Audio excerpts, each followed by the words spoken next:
My parents handed my sister the keys to a $4 million mansion and looked me dead in the eye to tell me I was born to be her maid. They demanded I serve drinks at her extravagant housewarming party, completely unaware that the woman they were publicly humiliating had just quietly secured a $102 million fortune. My name is Gemma. I am 33 years old and I am currently staring at shattered crystal on a ridiculously expensive Persian rug. The sharp crash of the champagne flute breaking echoed through the massive vaulted foyer, instantly killing the background jazz music and the lively chatter of 50 elite guests. Time seemed to freeze. I stood there in my stiff black catering apron, a silver serving tray trembling slightly in my hands as golden champagne soaked deep into the intricate silk fibers of the rug. "What are you doing?" The piercing screech of my mother Beverly sliced through the dead silence. She stomped toward me, her designer heels clicking aggressively against the imported marble floors before sinking into the ruined rug. She did not ask if I was okay. She did not care that a jagged piece of crystal had grazed my ankle and drawn a thin line of blood. Instead, she grabbed my arm, her manicured nails digging fiercely into my skin. "You are so entirely useless, Gemma," my mother hissed, her voice loud enough for the entire room to hear. "Look at what you have just done. This rug costs more than your entire catering business makes in a year." I kept my expression completely blank. I had spent my entire life perfecting the art of giving them absolutely nothing. I slowly pulled my arm out of her tight grip. "I am sorry," I said, my voice steady and professional.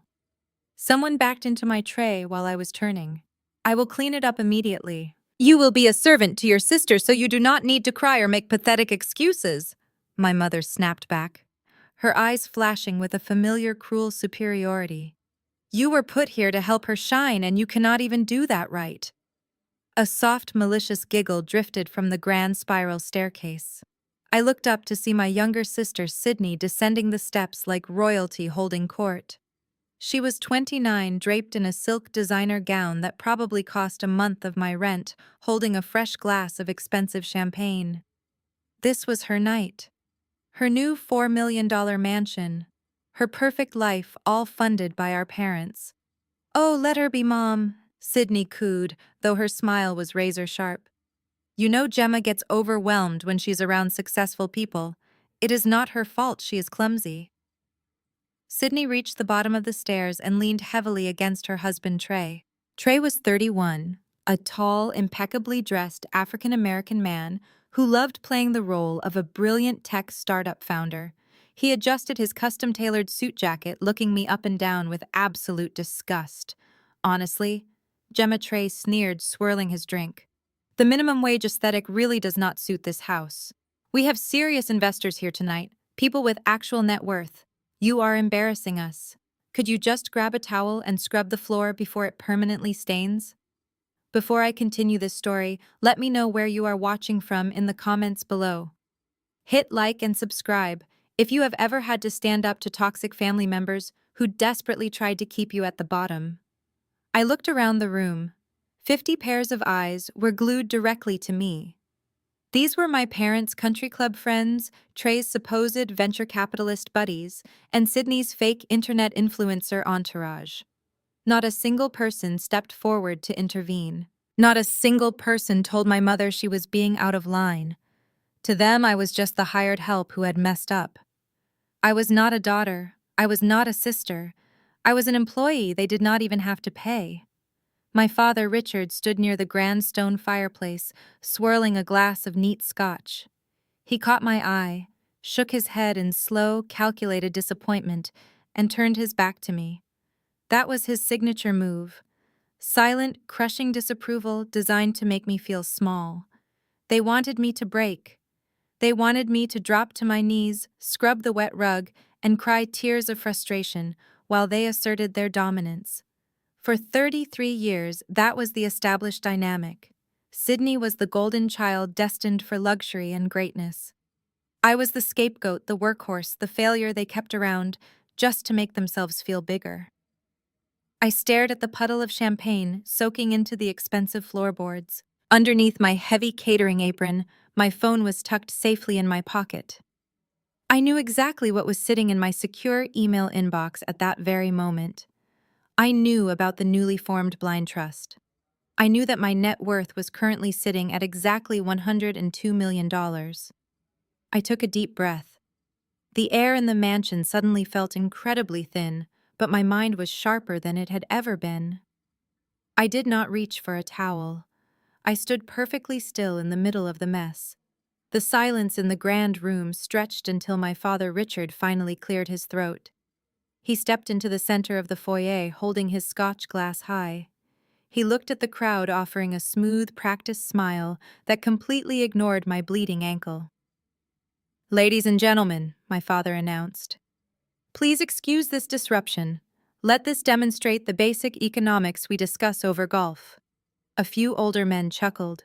My mother nodded. "You see," my father continued, gesturing very loosely in my direction, "the world requires balance. Some children are born to lead and create immense value." He paused to smile warmly at Sydney and Trey. "Others are simply born to serve. We need visionaries to build mansions and laborers to scrub the floors when they spill the champagne." Laughter rippled through the room. It was the resonant laughter of wealthy people enjoying someone being put in their place.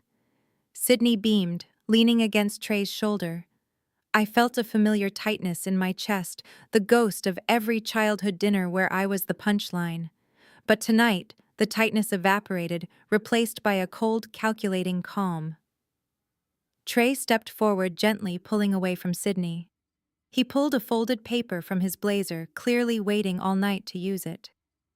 He unfolded it and held it out. "Since you are doing nothing to fix your mess, we will handle this like professionals," Trey said. "This vintage silk Persian rug was appraised just last week. The deep cleaning alone will cost an absolute fortune, assuming the stain even comes out." He shoved the paper into my hand.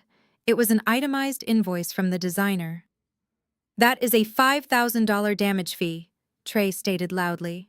"And since your little catering business is legally responsible for damages incurred on the premises, I expect you to cover it.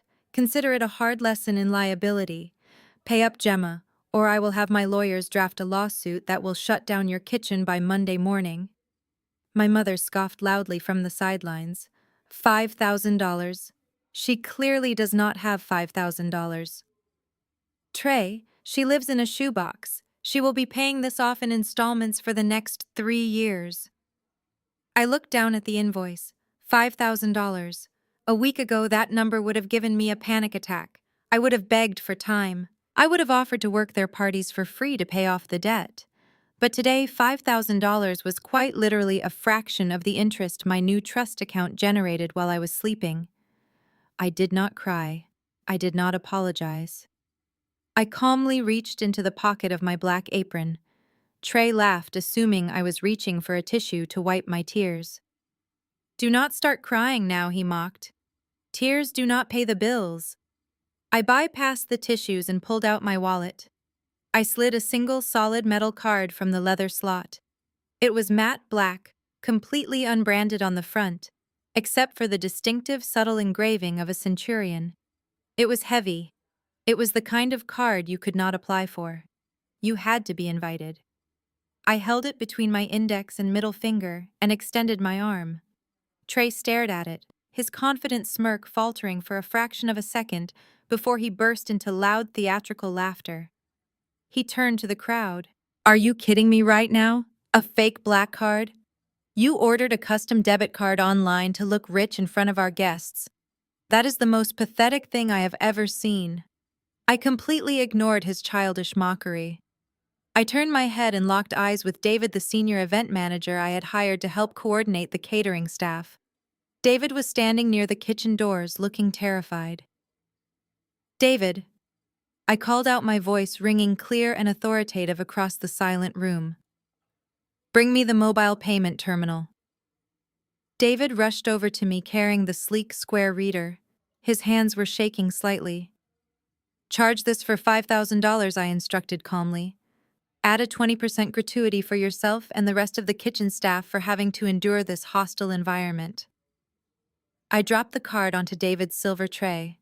The heavy metal hit the silver surface with a loud, undeniable clank that echoed through the entire foyer. It did not sound like cheap plastic. It sounded exactly like what it truly was: pure, unfiltered wealth. Trey stopped his theatrical laughing immediately. His eyes darted down to the tray, staring hard at the metal card as David nervously inserted the chip into the reader. The machine beeped instantly. The screen flashed approved. The sharp beep of the mobile terminal was the loudest sound in the room. I watched Trey stare at the tiny digital screen, his jaw practically unhinged.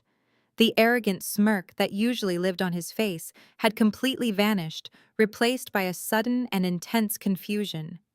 He opened his mouth to speak, but no words came out. He looked at my father, who was suddenly gripping his glass of scotch a little too tightly. My mother stood completely frozen, her eyes darting between the payment terminal and my entirely impassive face. I did not wait for them to process what had just happened. I smoothly reached out, plucked the heavy metal card from the silver tray, and slipped it safely back into my pocket.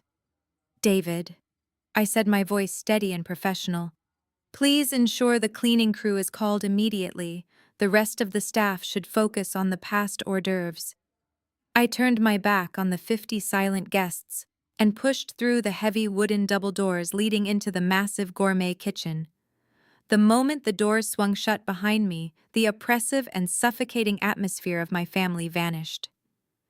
The kitchen was a sanctuary of stainless steel humming refrigerators and the sharp scent of roasted garlic and fresh herbs. My catering team was buzzing around the prep stations, but they all froze when I walked in. They had heard everything through the doors. A young prep cook named Lily looked at me with wide eyes, holding a large tray of crostinis.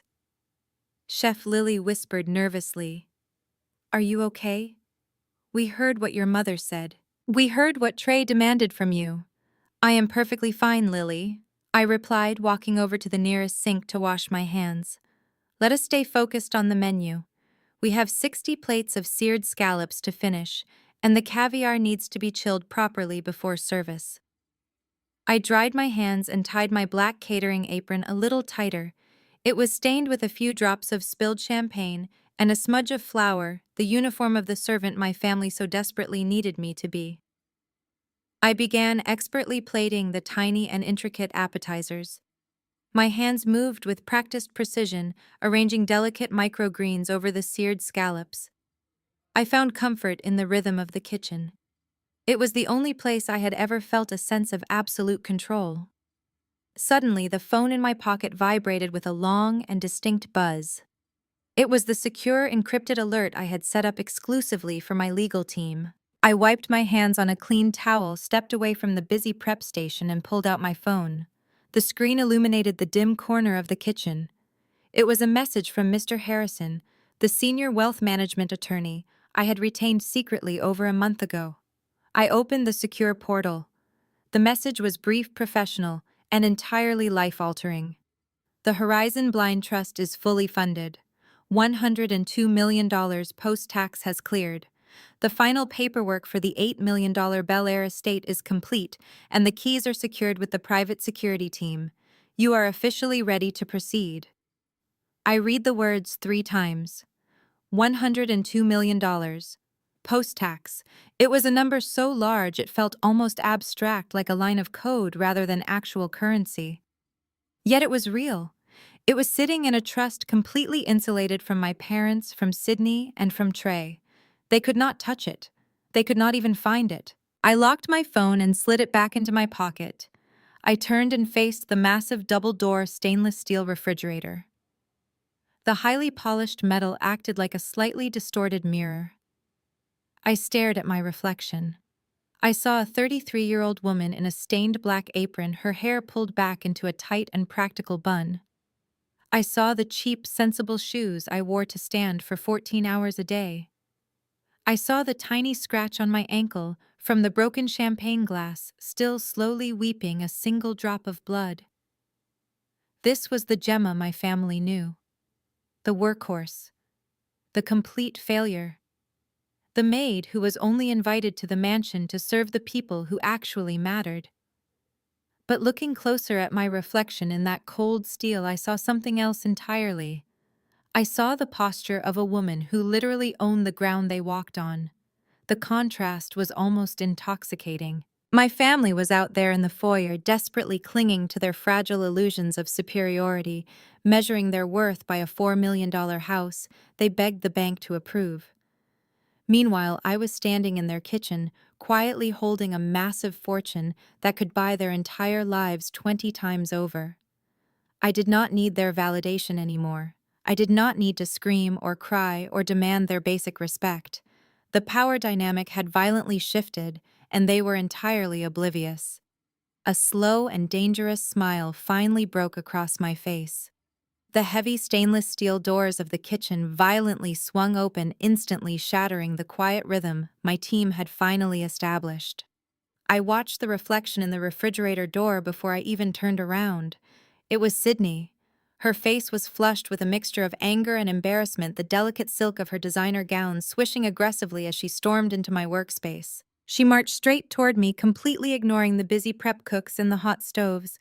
She stopped inches from my face, her voice a harsh, demanding whisper designed to cut deep without echoing into the dining room. "What the hell was that out there, Gemma?" Sydney hissed, her eyes narrowing into dark slits. "You think you are so clever, pulling out some fake metal card to embarrass my husband in front of his investors. You think making a scene makes you look important? It makes you look desperate."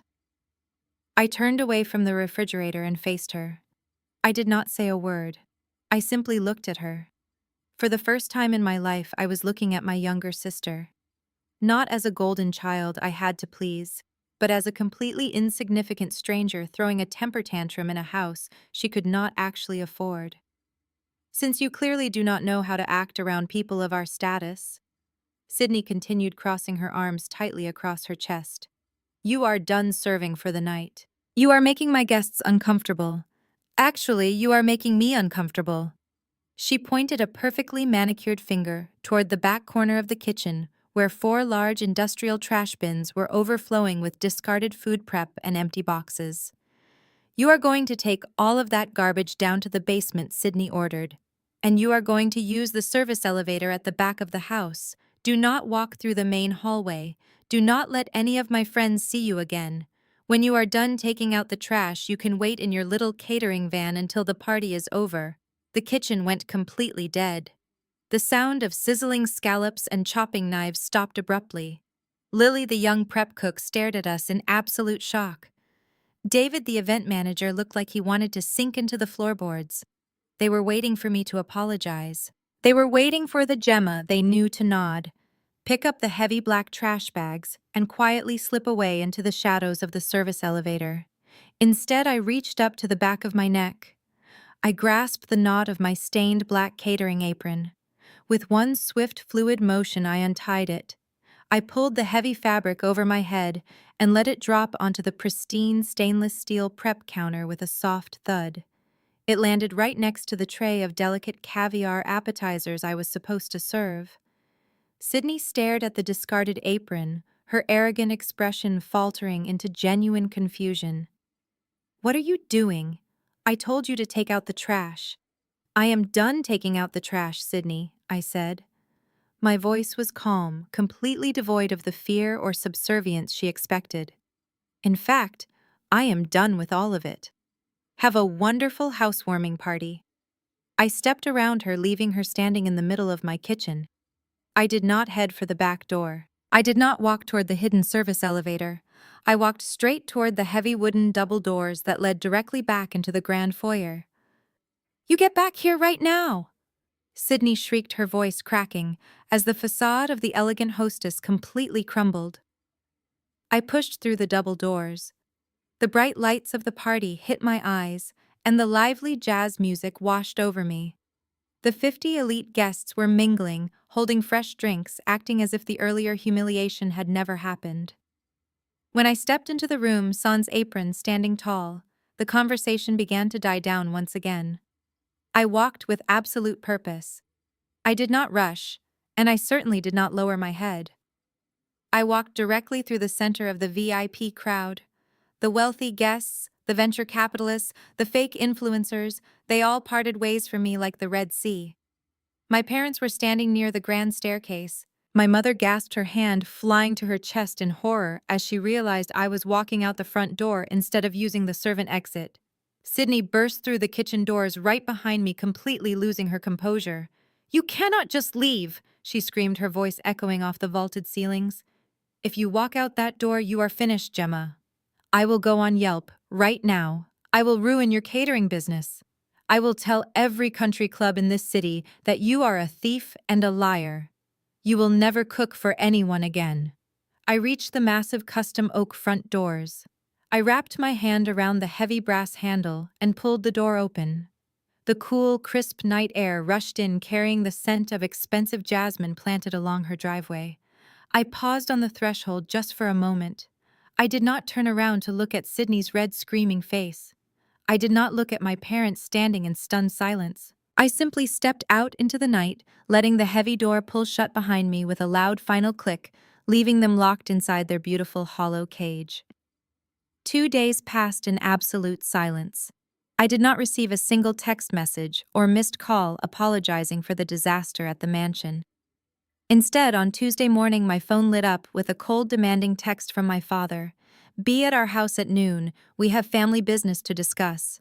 Bring your financial records." I almost laughed. A week ago, a text like that would have sent me into a spiral of panic.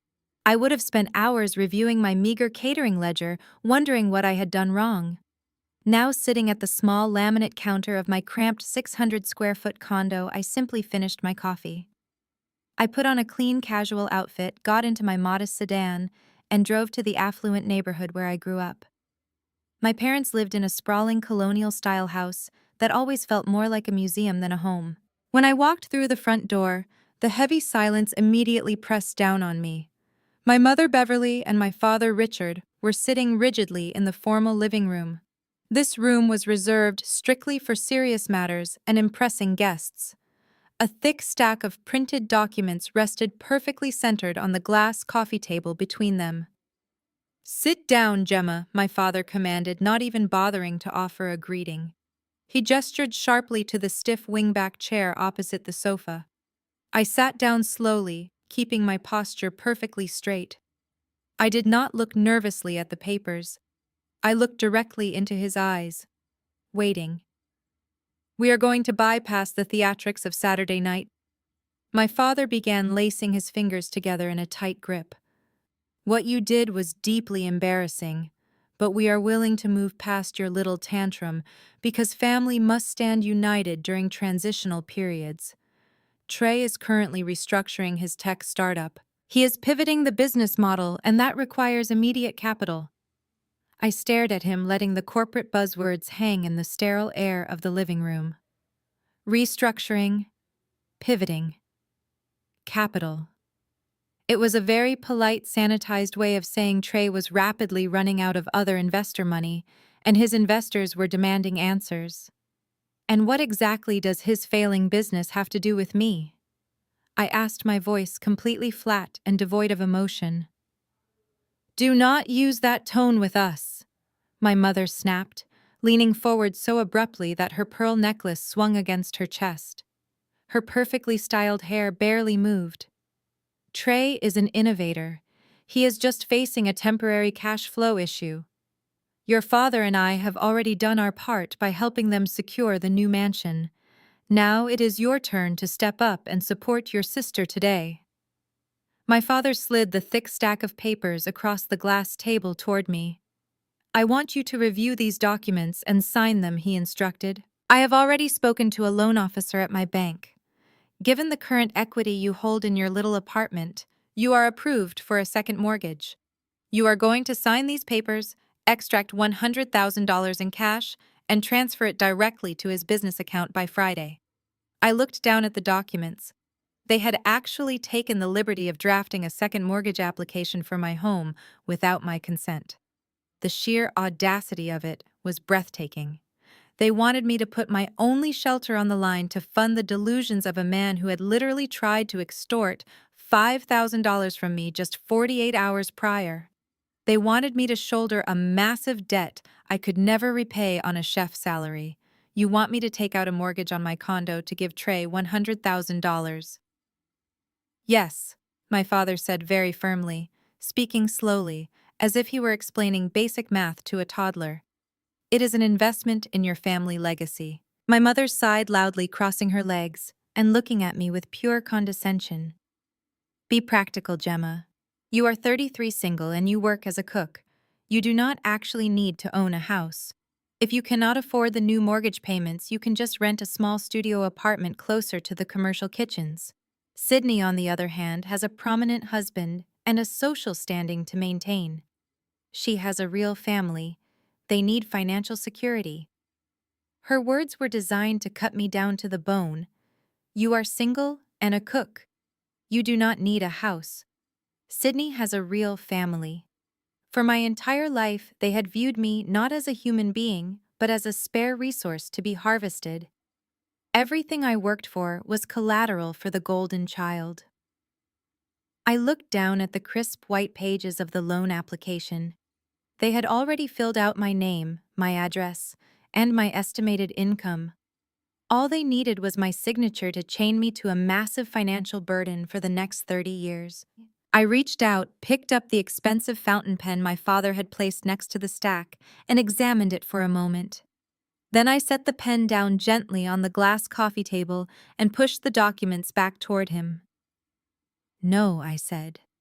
The single syllable hung in the air, heavy and absolute. I did not offer an explanation. I did not soften the blow with an apology or an excuse about my finances. I just said no. My mother let out a sharp gasp, her hand flying to her chest as if she had been physically struck. "Excuse me," she demanded, her voice rising to a shrill pitch. "What do you mean, no? We are talking about your sister's livelihood, Gemma. We are talking about saving your brother-in-law's company." "I mean, absolutely not," I replied, keeping my voice perfectly level.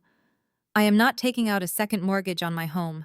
I am not giving Trey $100,000. And I am certainly not going to subsidize a lifestyle he cannot afford just because you are too embarrassed to admit his business is failing." My father slammed his open palm down on the glass coffee table. The sound cracked through the living room like a gunshot. The stack of papers shifted and my mother flinched. "You ungrateful little brat!" My father snarled, his face rapidly turning a dark shade of crimson. His calm corporate demeanor completely dissolved, revealing the vicious bully underneath. "We fed you. We clothed you. We allowed you to be part of this family. And when we ask you for one simple sacrifice to help the people who actually matter, you sit there and disrespect us." I stared right back at him. "Letting Trey extort me for $5,000 at a party was disrespect," I countered. "This is just common sense. The answer is no." My father stood up. He towered over me, trying to use his physical presence to intimidate me the way he had when I was a child. But I did not shrink back into the wingback chair. "You think you are so independent because you run a little catering business?" My father said, his voice dropping into a low, venomous register. "You think you do not need us. Let me remind you exactly how this city works, Gemma. I sit on the board of the Regional Homeowners Association. I play golf every single Sunday with the presidents of the 3 largest country clubs in this county. Who do you think hires you for those fancy weddings and corporate galas? My wealthy friends do." He leaned closer, resting his knuckles on the glass table. "If you walk out of here without signing those papers, I will make a few phone calls." He threatened, his eyes locking onto mine with pure malice. "I will tell them you are unreliable. I will tell them you steal from your clients. I will tell them you have a severe drinking problem. I will have you completely blacklisted from every gated community. You will never serve a single plate of food in this city ever again. Your little business will go completely bankrupt before the end of the month." My mother crossed her arms, looking down at me with a triumphant sneer. She loved it when he used his power to crush people. "You have exactly 48 hours," my father commanded. "You take these papers, you sign them, and you bring them back to me by noon on Thursday. If you do not, you are no longer our daughter. We will completely cut you out of this family. You will be disowned, disgraced, and unemployed. It is your choice, Gemma. Choose very carefully." I sat there for a moment, letting his ultimatum echo in the quiet room. Disowned, disgraced, cut out of the family forever. For 33 years, the threat of losing their approval had kept me entirely trapped in their toxic web. They thought it was the ultimate punishment. They had no idea it was the exact permission I had been waiting for my entire life. The threat to my business meant absolutely nothing to a woman with $102 million secured in a high-yield blind trust. They were threatening to burn down a wooden shack while I was already holding the keys to a fortress. I stood up slowly, smoothing out the front of my casual shirt. I did not touch the stack of papers. Thursday at noon, I repeated calmly, "I understand completely." I turned my back on them and walked out of the formal living room. I strode down the long hallway, opened the heavy front door, and stepped out into the bright morning sun. As I walked down their pristine driveway toward my modest sedan, a strange sensation washed over me. The heavy, suffocating weight I had carried since childhood was suddenly gone. I reached my car, unlocked the door, and caught a glimpse of my reflection in the window. I was smiling. For the first time in my life, I was genuinely, radiantly smiling. I drove straight from my parents' affluent suburban neighborhood back to my cramped 600-square-foot apartment. I did not waste a single second worrying about their 48-hour deadline. Instead, I pulled out my phone and dialed the number for a premium discreet relocation service my attorney had highly recommended. Within 2 hours, a team of impeccably dressed movers arrived at my door. I instructed them to pack only my personal clothing, my extensive collection of rare culinary books, and my professional chef knives. Everything else, the cheap laminate furniture, the sagging mattress, the cracked dishes I had used for years, was to be donated or thrown away. I stood in the center of the empty living room looking at the faded paint on the walls. This tiny space had been my sanctuary and my prison. It was the only place I could afford on a catering budget, while my parents funneled all their wealth into Sydney.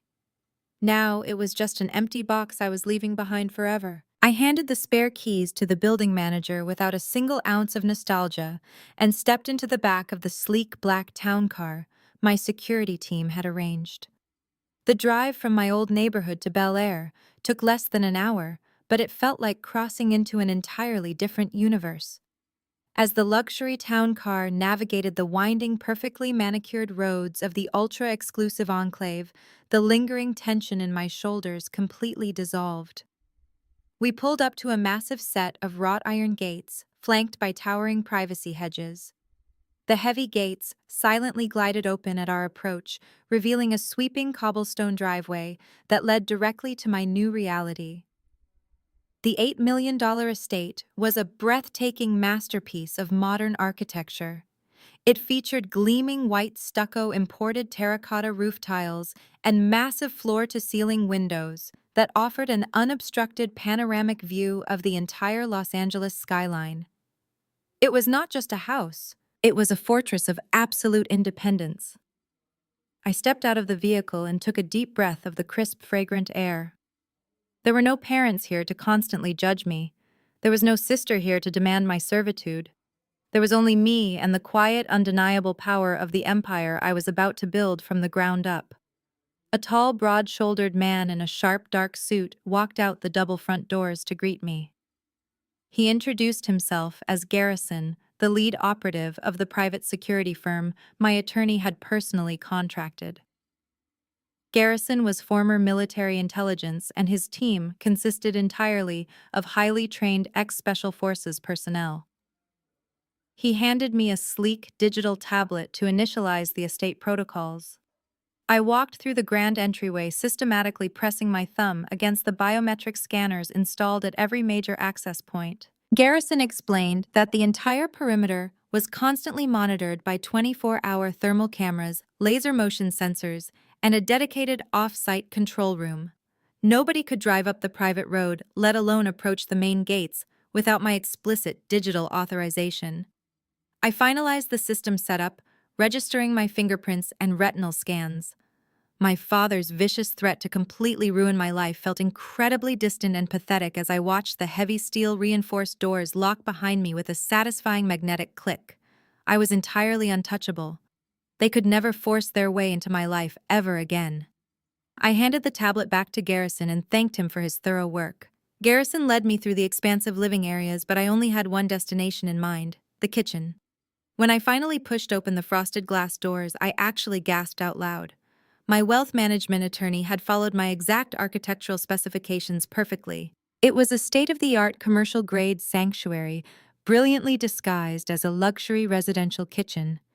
It featured a massive 14-foot Calcutta marble island, dual professional grade ranges, with 12 individual burners, a walk-in temperature-controlled pantry, and an entire wall dedicated to sub-zero refrigeration. The overhead ventilation system was completely silent, and the pristine countertops gleamed under the custom recessed track lighting. I walked over to the center island and slowly unrolled my heavy leather knife roll. I placed my custom-forged Japanese steel blades onto the cool marble surface one by one.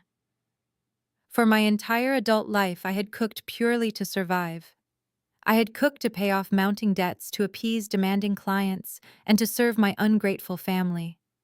Now, standing alone in the center of this magnificent room, I realized I would only ever cook for myself, and those I truly valued. I smiled, poured a glass of water, and planned my menu perfectly. 3 days into my new life of absolute tranquility, the universe decided it was time to let a single thread of my massive secret unravel. It happened completely by accident on a bright Tuesday afternoon, under the blinding California sun. My sister Sydney was currently standing on the pristine sidewalk in one of the most exclusive shopping districts in Bel Air, holding her phone at arm's length. She was live streaming a day in the life vlog to her thousands of fake followers. She was wearing a brightly colored summer dress she had forced Trey to put on his already maxed-out credit card, spinning around and pointing her phone camera at the luxury storefronts she could barely afford to look at. Back at his rented office space across the city, Trey was sitting at his desk, aggressively ignoring the mounting pile of past due notices from his vendors. He was watching Sydney's live stream on his computer monitor, ensuring she was maintaining the flawless facade of immense wealth that his few remaining investors expected to see. He watched her pout her lips, toss her hair, and talk to her audience about the grueling, exhausting schedule of managing a $4 million mansion. Meanwhile, I was actually in the area with a genuine purpose. I needed an entirely new wardrobe to match my new reality. I had booked a private closed-door appointment at one of the most elite designer boutiques on the street, a place that required a six-figure minimum spend just to walk through the front door. As Sydney continued to ramble to her phone about the struggles of finding good household help, my transportation arrived exactly in her background frame. It was a pristine, midnight black Rolls-Royce Phantom. It glided to a halt right next to the curb, stopping directly behind where Sydney was standing on the sidewalk. On the live stream, the massive vehicle dominated the entire background. Trey leaned forward in his office chair, his eyes narrowing at the screen. He recognized the car immediately as a symbol of liquid, untouchable wealth. He watched as a man in a sharp suit stepped out of the driver's side and quickly walked around to open the rear passenger door. Another man, equally well-dressed and sporting a coiled earpiece, stepped out from a trailing black SUV and scanned the sidewalk with militant precision. Then I stepped out of the Rolls-Royce. I was not wearing my stained catering apron. I was not wearing my sensible, non-slip kitchen shoes. I was wearing an immaculate, custom-tailored cream designer suit that fit me perfectly. My hair was blown out smoothly, and I was carrying a leather handbag that cost more than the entire down payment on the condo I had just abandoned. I looked calm, powerful, and entirely out of place in the pathetic narrative my family had constructed for me. Sydney was completely oblivious to the scene unfolding right behind her. She was so entirely focused on her own reflection in the front-facing camera that she did not even bother to turn around and see the newly minted billionaire stepping onto the sidewalk. She just kept talking to her screen, complaining about how hard it was to find a decent private chef for her upcoming dinner parties now that her sister was acting so ungrateful. But Trey saw everything. In his quiet office, Trey completely froze. He hit the screen record button on his keyboard with a frantic, heavy slap of his hand. He paused the live video feed, zoomed in on the background, and stared directly at the high-definition image of my face. There was absolutely no mistaking it. It was Gemma. The sister who was supposed to be weeping in her tiny apartment right now over the threat of being officially disowned. The woman who supposedly lived paycheck to paycheck serving hors d'oeuvres to his wealthy friends. Trey watched in absolute disbelief as my two massive bodyguards seamlessly flanked me. They escorted me past the velvet ropes and directly through the heavy glass doors of the boutique. The doors, which were strictly appointment only, swung wide open for me without a single question asked by the intimidating doorman. The security detail then took their protective positions outside on the sidewalk, their eyes sweeping the street for any potential threats. Trey felt the blood drain rapidly from his face. His mind started racing at 1,000,000 miles an hour. He replayed the recorded clip again and again, obsessively analyzing every single frame. The Rolls-Royce, the custom suit, the private military-grade security team. None of it made any logical sense. A catering chef did not ride in a Phantom. A woman who was just ordered to take out a second mortgage on a cheap apartment did not require armed bodyguards to go shopping in Bel Air. "Why does the maid have a security detail?" Trey whispered out loud to himself in the empty office. He slammed his laptop shut, his breathing growing shallow and rapid. His desperation for cash was instantly replaced by a dark, consuming paranoia. He knew I was hiding something massive. He did not know exactly what it was yet, but his greedy mind immediately went to work. He knew I had access to serious money, and he was determined to get his hands on it. Trey sat in the suffocating silence of his rented office space, the image of the black Rolls-Royce completely burned into his retinas. His tech startup was not just failing. It was an empty shell game entirely collapsing in on itself. His business bank account was currently sitting at negative $4,000. His credit cards were maxed out from buying Sydney designer bags to maintain their fake internet lifestyle. Worse, the $2 million predatory loan he had secretly taken out from a private equity firm was coming due, and those were not lenders who accepted apologies. They were lenders who seized assets and destroyed lives. He needed cash immediately. The idea that the family scapegoat, the woman supposed to be wearing a stained catering apron, was suddenly living in luxury made him physically sick.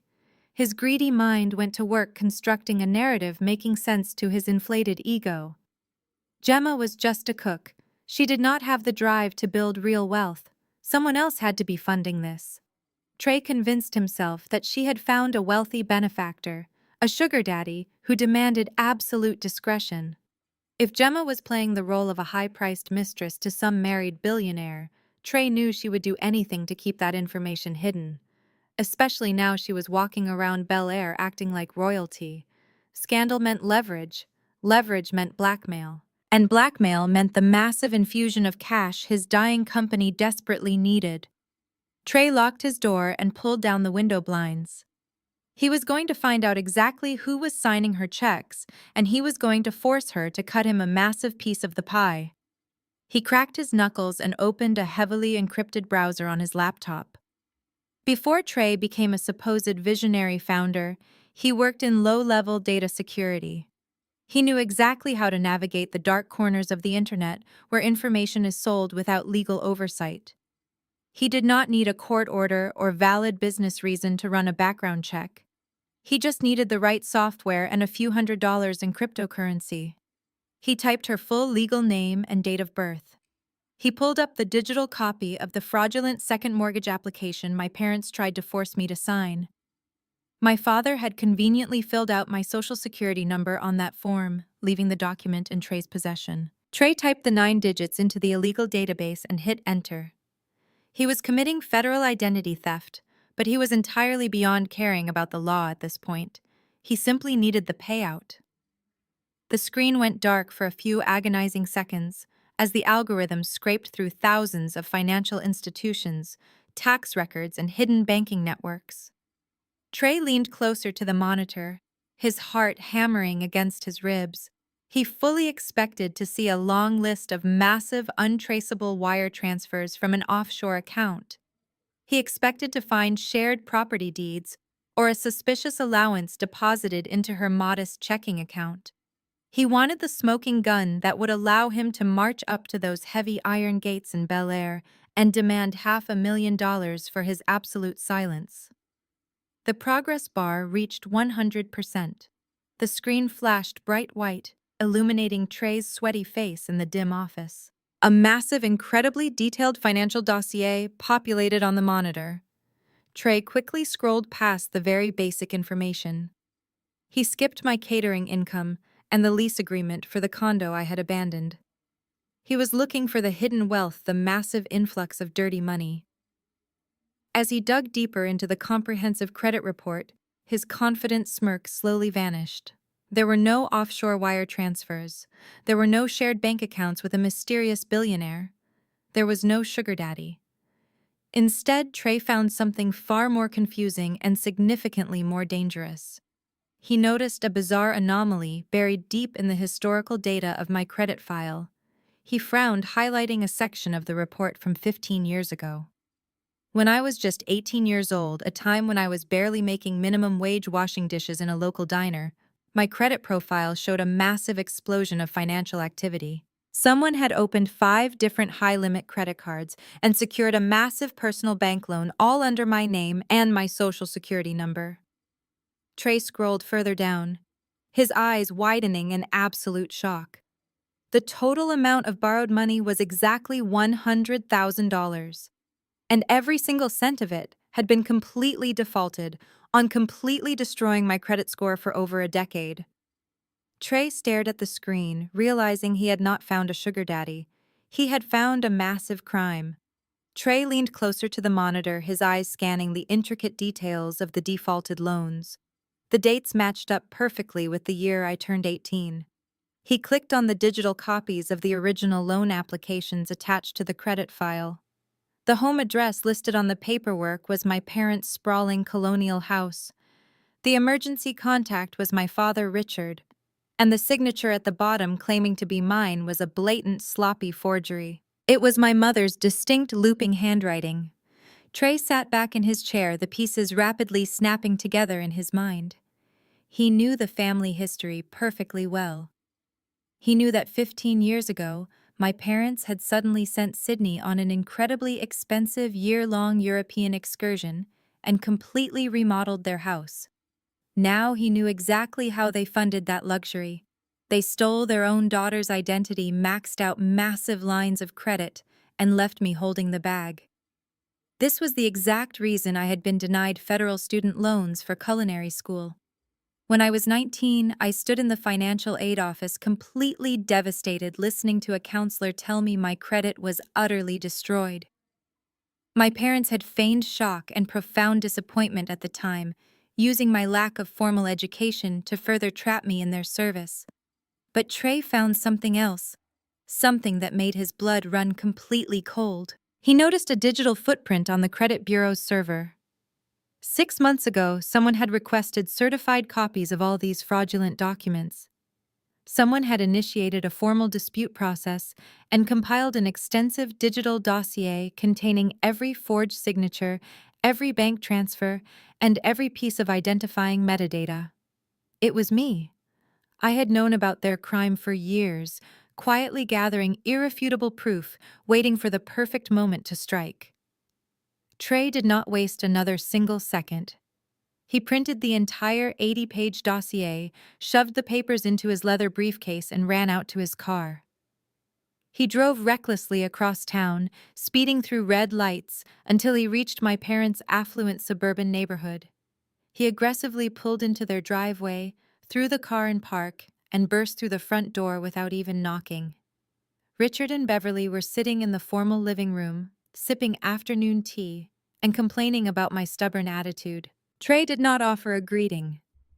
He marched straight over to the glass coffee table, unzipped his briefcase, and slammed the thick stack of printed evidence down right next to their delicate porcelain teacups. What is the exact meaning of this tray? My father demanded, standing up quickly, with an irritated, authoritative scowl. Trey pointed a shaking finger at the top page of the dossier. It means your entire life is about to completely collapse, Richard. I just ran a deep background check on Gemma. I saw the private loans. I saw the forged signatures. I know that you and Beverly stole $100,000 in her name when she was just 18 years old. My mother's teacup froze halfway to her mouth. My father's irritated scowl vanished instantly, replaced by a sudden sickening pale color that drained all the life from his face. Keep your voice down right now, my father hissed frantically, glancing toward the open hallway. It was a private family matter. We were going through a difficult financial transition back then, and Sydney absolutely needed that European program for her college applications. Gemma was just working at a local diner. She did not need credit. We were going to pay it all back eventually. But you did not pay it back, Trey shouted, completely losing his corporate composure. You let it default. You ruined her financial life. But that is not even the worst part of this disaster. Gemma knows everything. She has the certified documents. She has been building a legal case against you for months. My mother carefully set her teacup down, her hands suddenly trembling violently.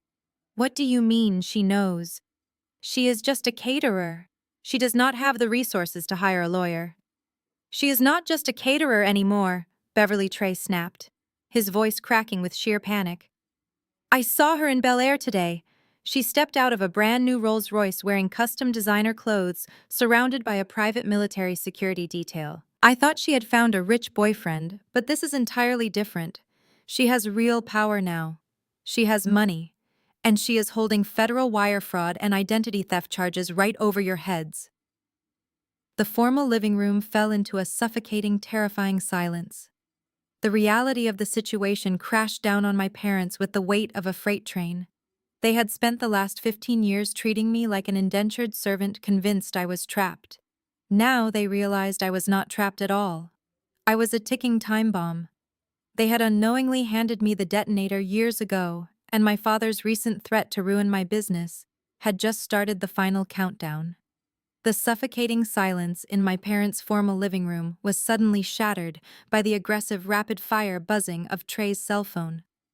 He was still standing over the glass coffee table, staring at the physical evidence of my parents' massive federal crime, when his screen lit up with a flood of notifications. At the exact same moment, my mother's phone, resting on the side table, began to violently vibrate.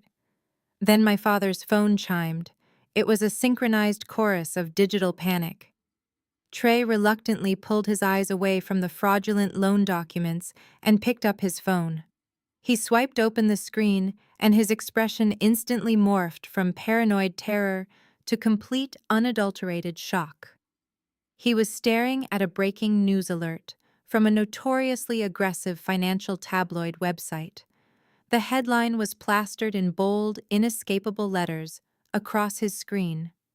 The mystery of the $102 million lottery winner finally solved. My parents remained frozen on the sofa, too paralyzed by the revelation of their past crimes to even check their ringing devices. Read it, my father croaked, his voice barely a whisper, dreading what new disaster was about to fall upon them.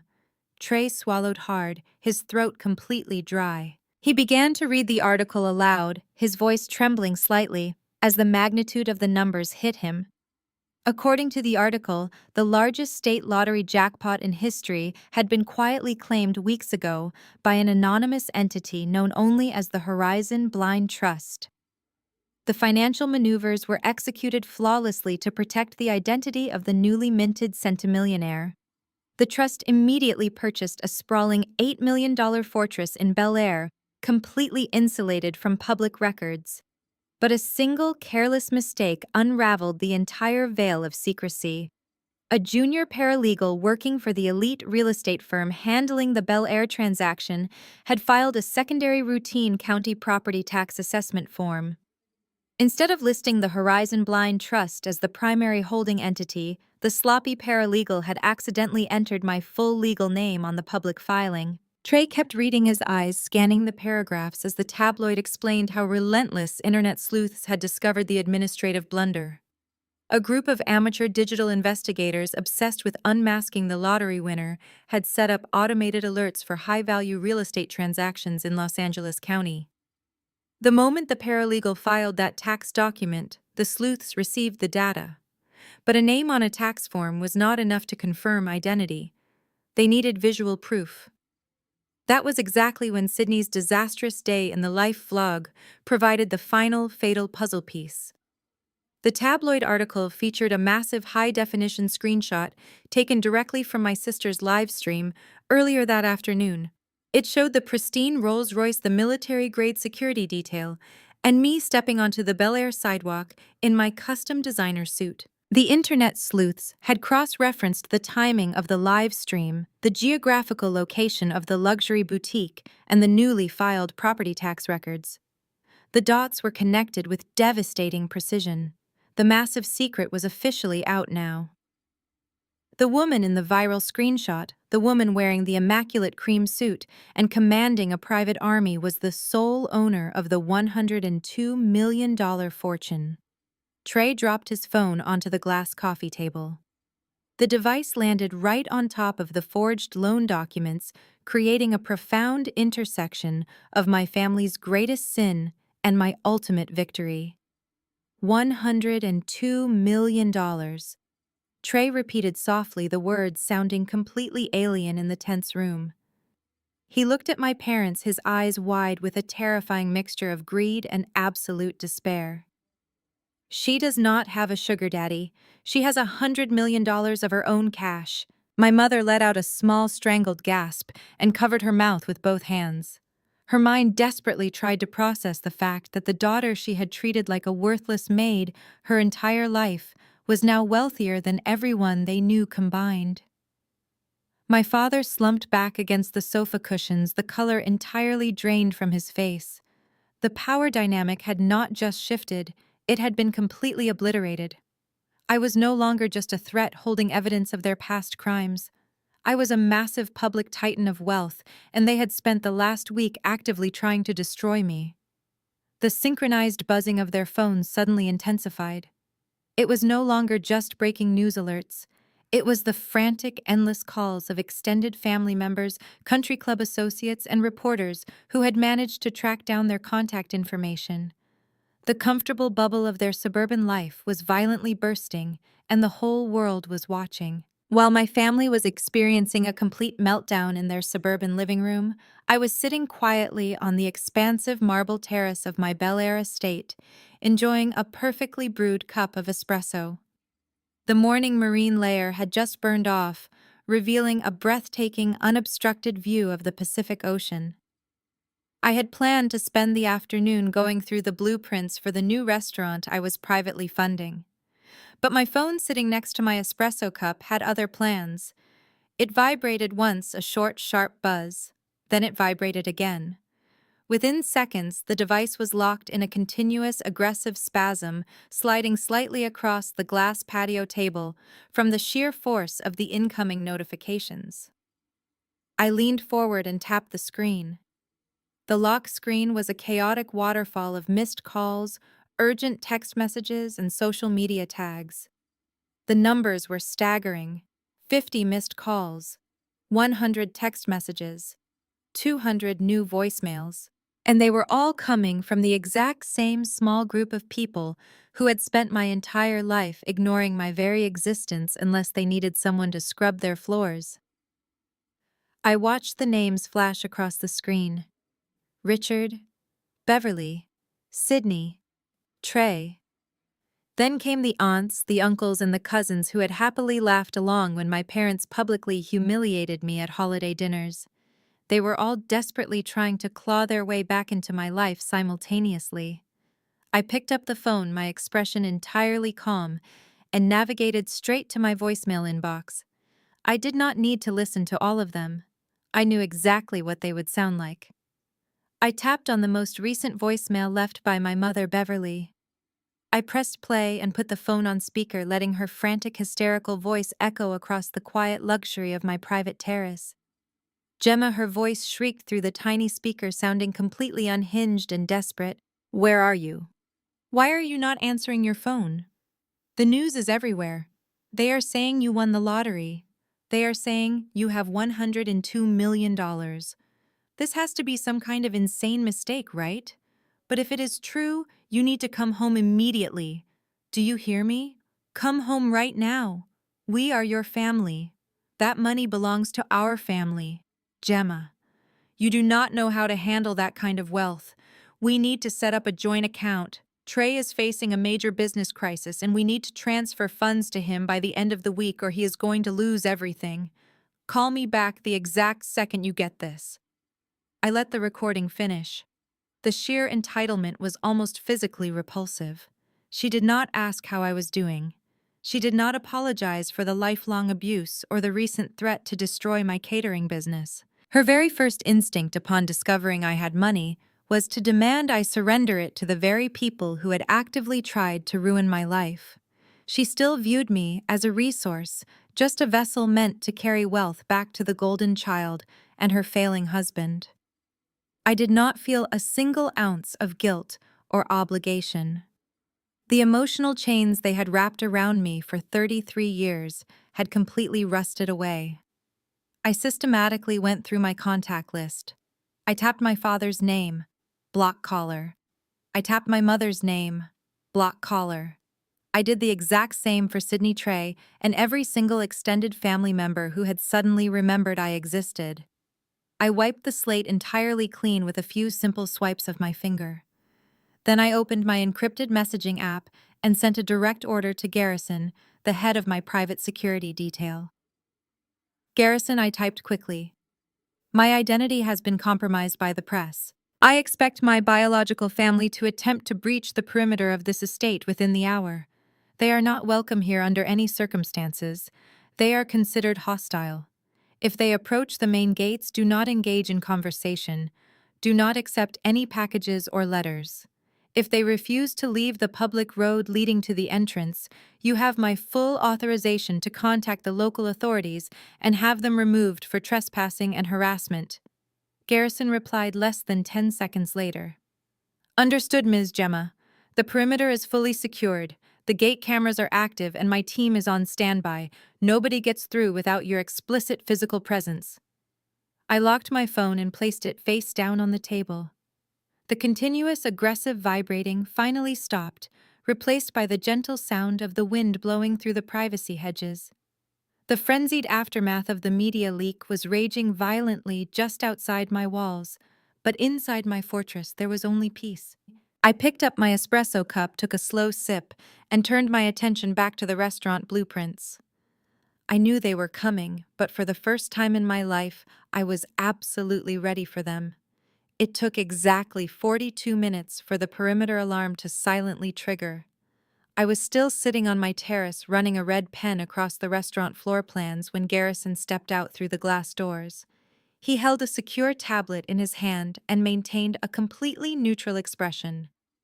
They are here, Ms. Gemma, Garrison announced quietly. A silver SUV is currently blocking the main entrance. Your biological family members are currently standing outside the vehicle. They are repeatedly pressing the intercom button. I set my pen down and took the tablet from his hands. The high-definition security feed showed the massive wrought iron gates at the bottom of my driveway. Parked aggressively across the private access road was Trey's leased SUV. Standing right in front of the primary camera lens was my mother. She looked completely disheveled, a stark contrast to her usual perfectly manicured country club appearance. My father stood right behind her, shifting nervously from foot to foot. Sydney and Trey were flanking them, looking up at the towering privacy hedges, with expressions of unfiltered greed and desperate awe. Tap the audio feed, I instructed. He pressed a button on the screen and the chaotic sounds of the street instantly filled the quiet terrace. My mother was slamming the palm of her hand against the silver intercom panel.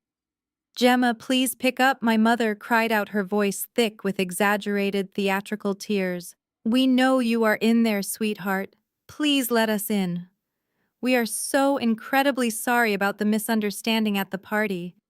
We were just stressed. We love you so much, darling. We always knew you were destined for greatness. Please open the gate. We are a family and family needs to stick together. I watched the screen as my father leaned into the microphone, pushing my mother slightly aside. Gemma, it is your dad, he said, adopting the deep, comforting tone he usually reserved for banking clients. We are so proud of you. I always knew my girl had a brilliant mind for investments. Let us come inside and celebrate properly. We need to talk about protecting your assets. It is dangerous out there for a wealthy young woman on her own. We are here to help you manage everything. Sydney squeezed her face next to my father's shoulder. She was trying to force tears from her eyes. Gemma, I am so sorry I yelled at you. She whined, her voice pitching up into a sickeningly sweet frequency. You are the best sister in the entire world. I just want to hug you. Please let us in. I stared at the tablet. Days ago, they had ordered me to take out the trash.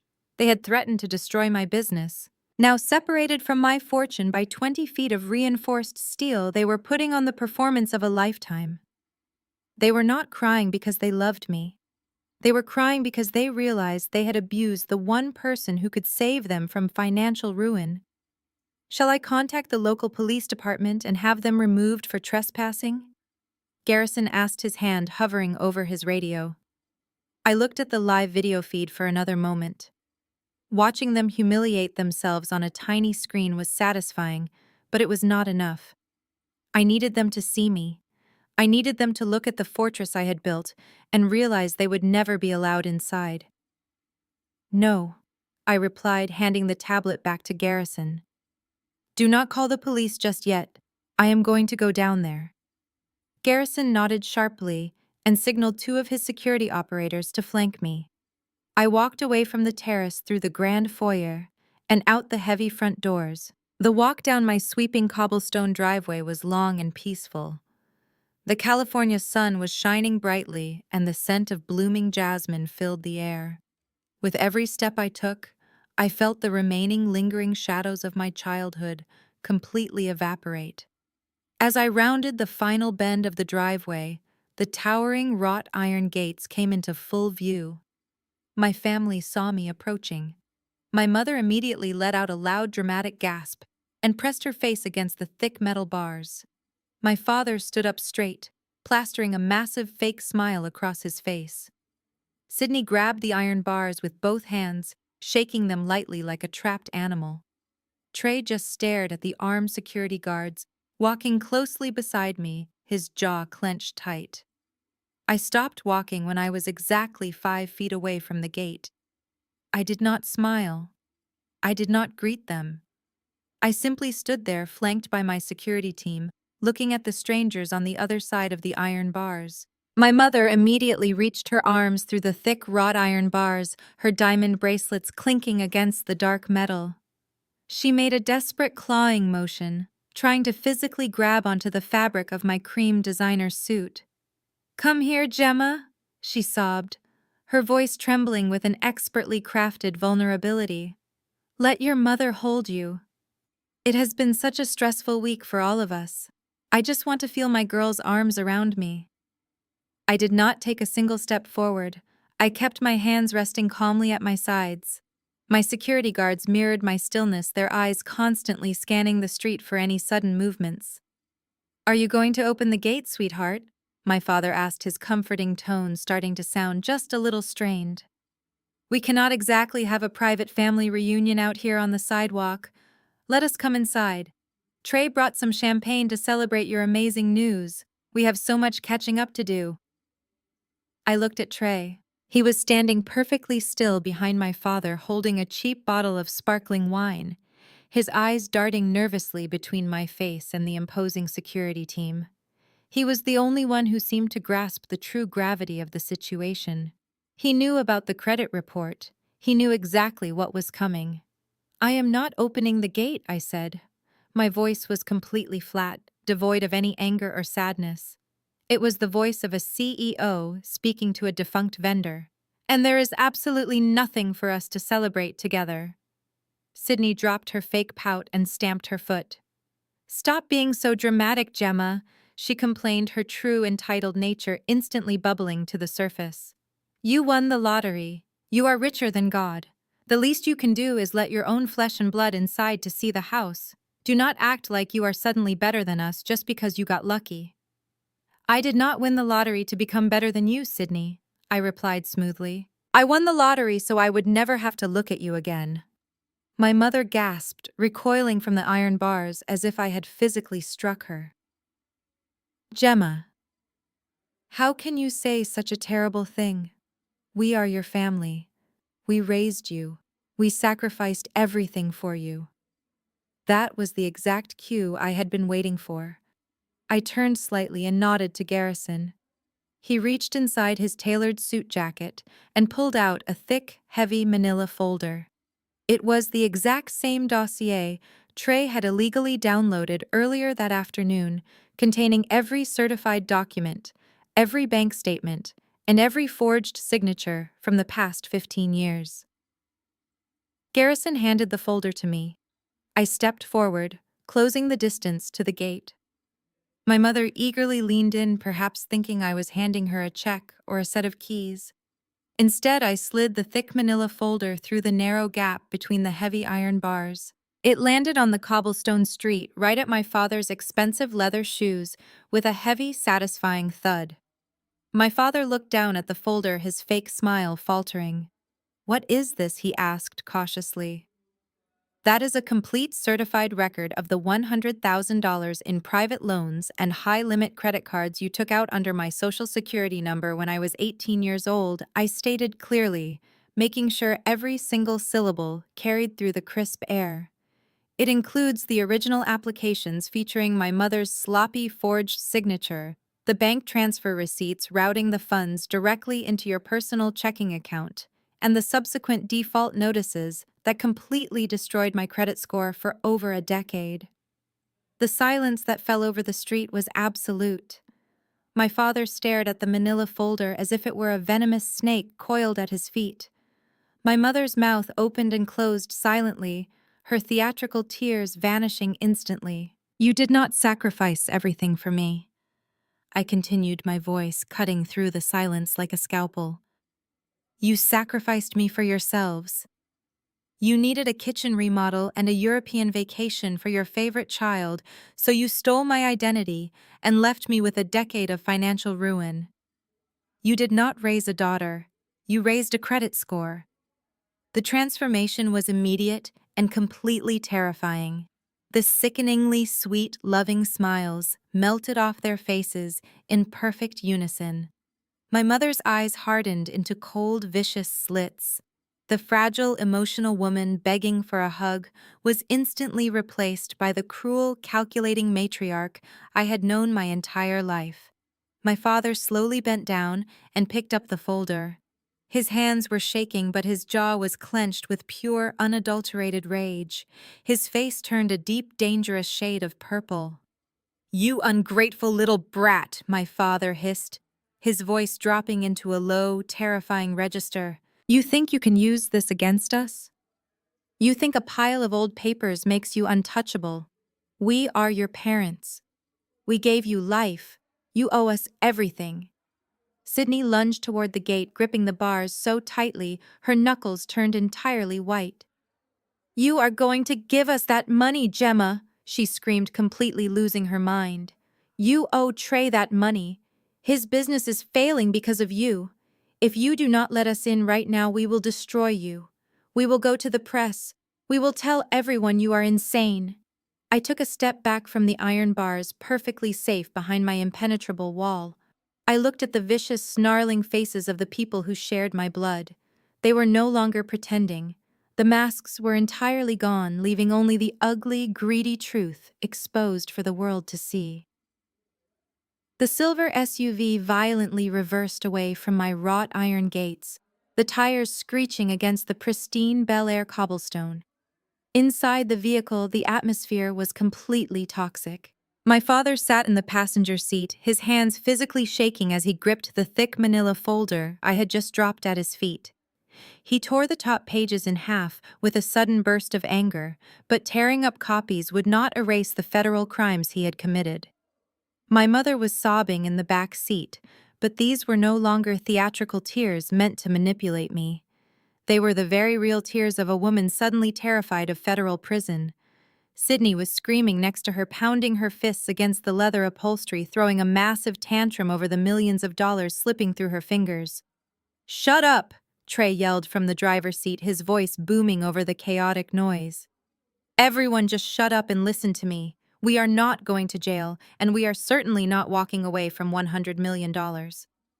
He merged onto the busy Los Angeles freeway, his eyes darting frantically between the road and the rearview mirror. "Sydney, what did you just scream at her back there at the gate?" Sydney sniffled, wiping her ruined makeup. "I said we would go to the press and tell everyone she was insane." Trey gripped the steering wheel so tightly his knuckles turned white. "Exactly," he said, a dark, sinister smile slowly creeping across his face. "That is not just an empty threat. That is our entire legal strategy." He looked at my father through the mirror. "Richard, you know how wealth management works. What happens when an individual suddenly inherits a massive fortune and completely lacks the mental capacity to manage it?" My father stopped tearing the papers. The sheer panic in his eyes was instantly replaced by a cold, calculating spark. "A conservatorship," my father whispered, the word rolling off his tongue like a poisonous spell. "The court appoints a legal guardian to seize control of all financial assets and medical decisions." Trey nodded enthusiastically.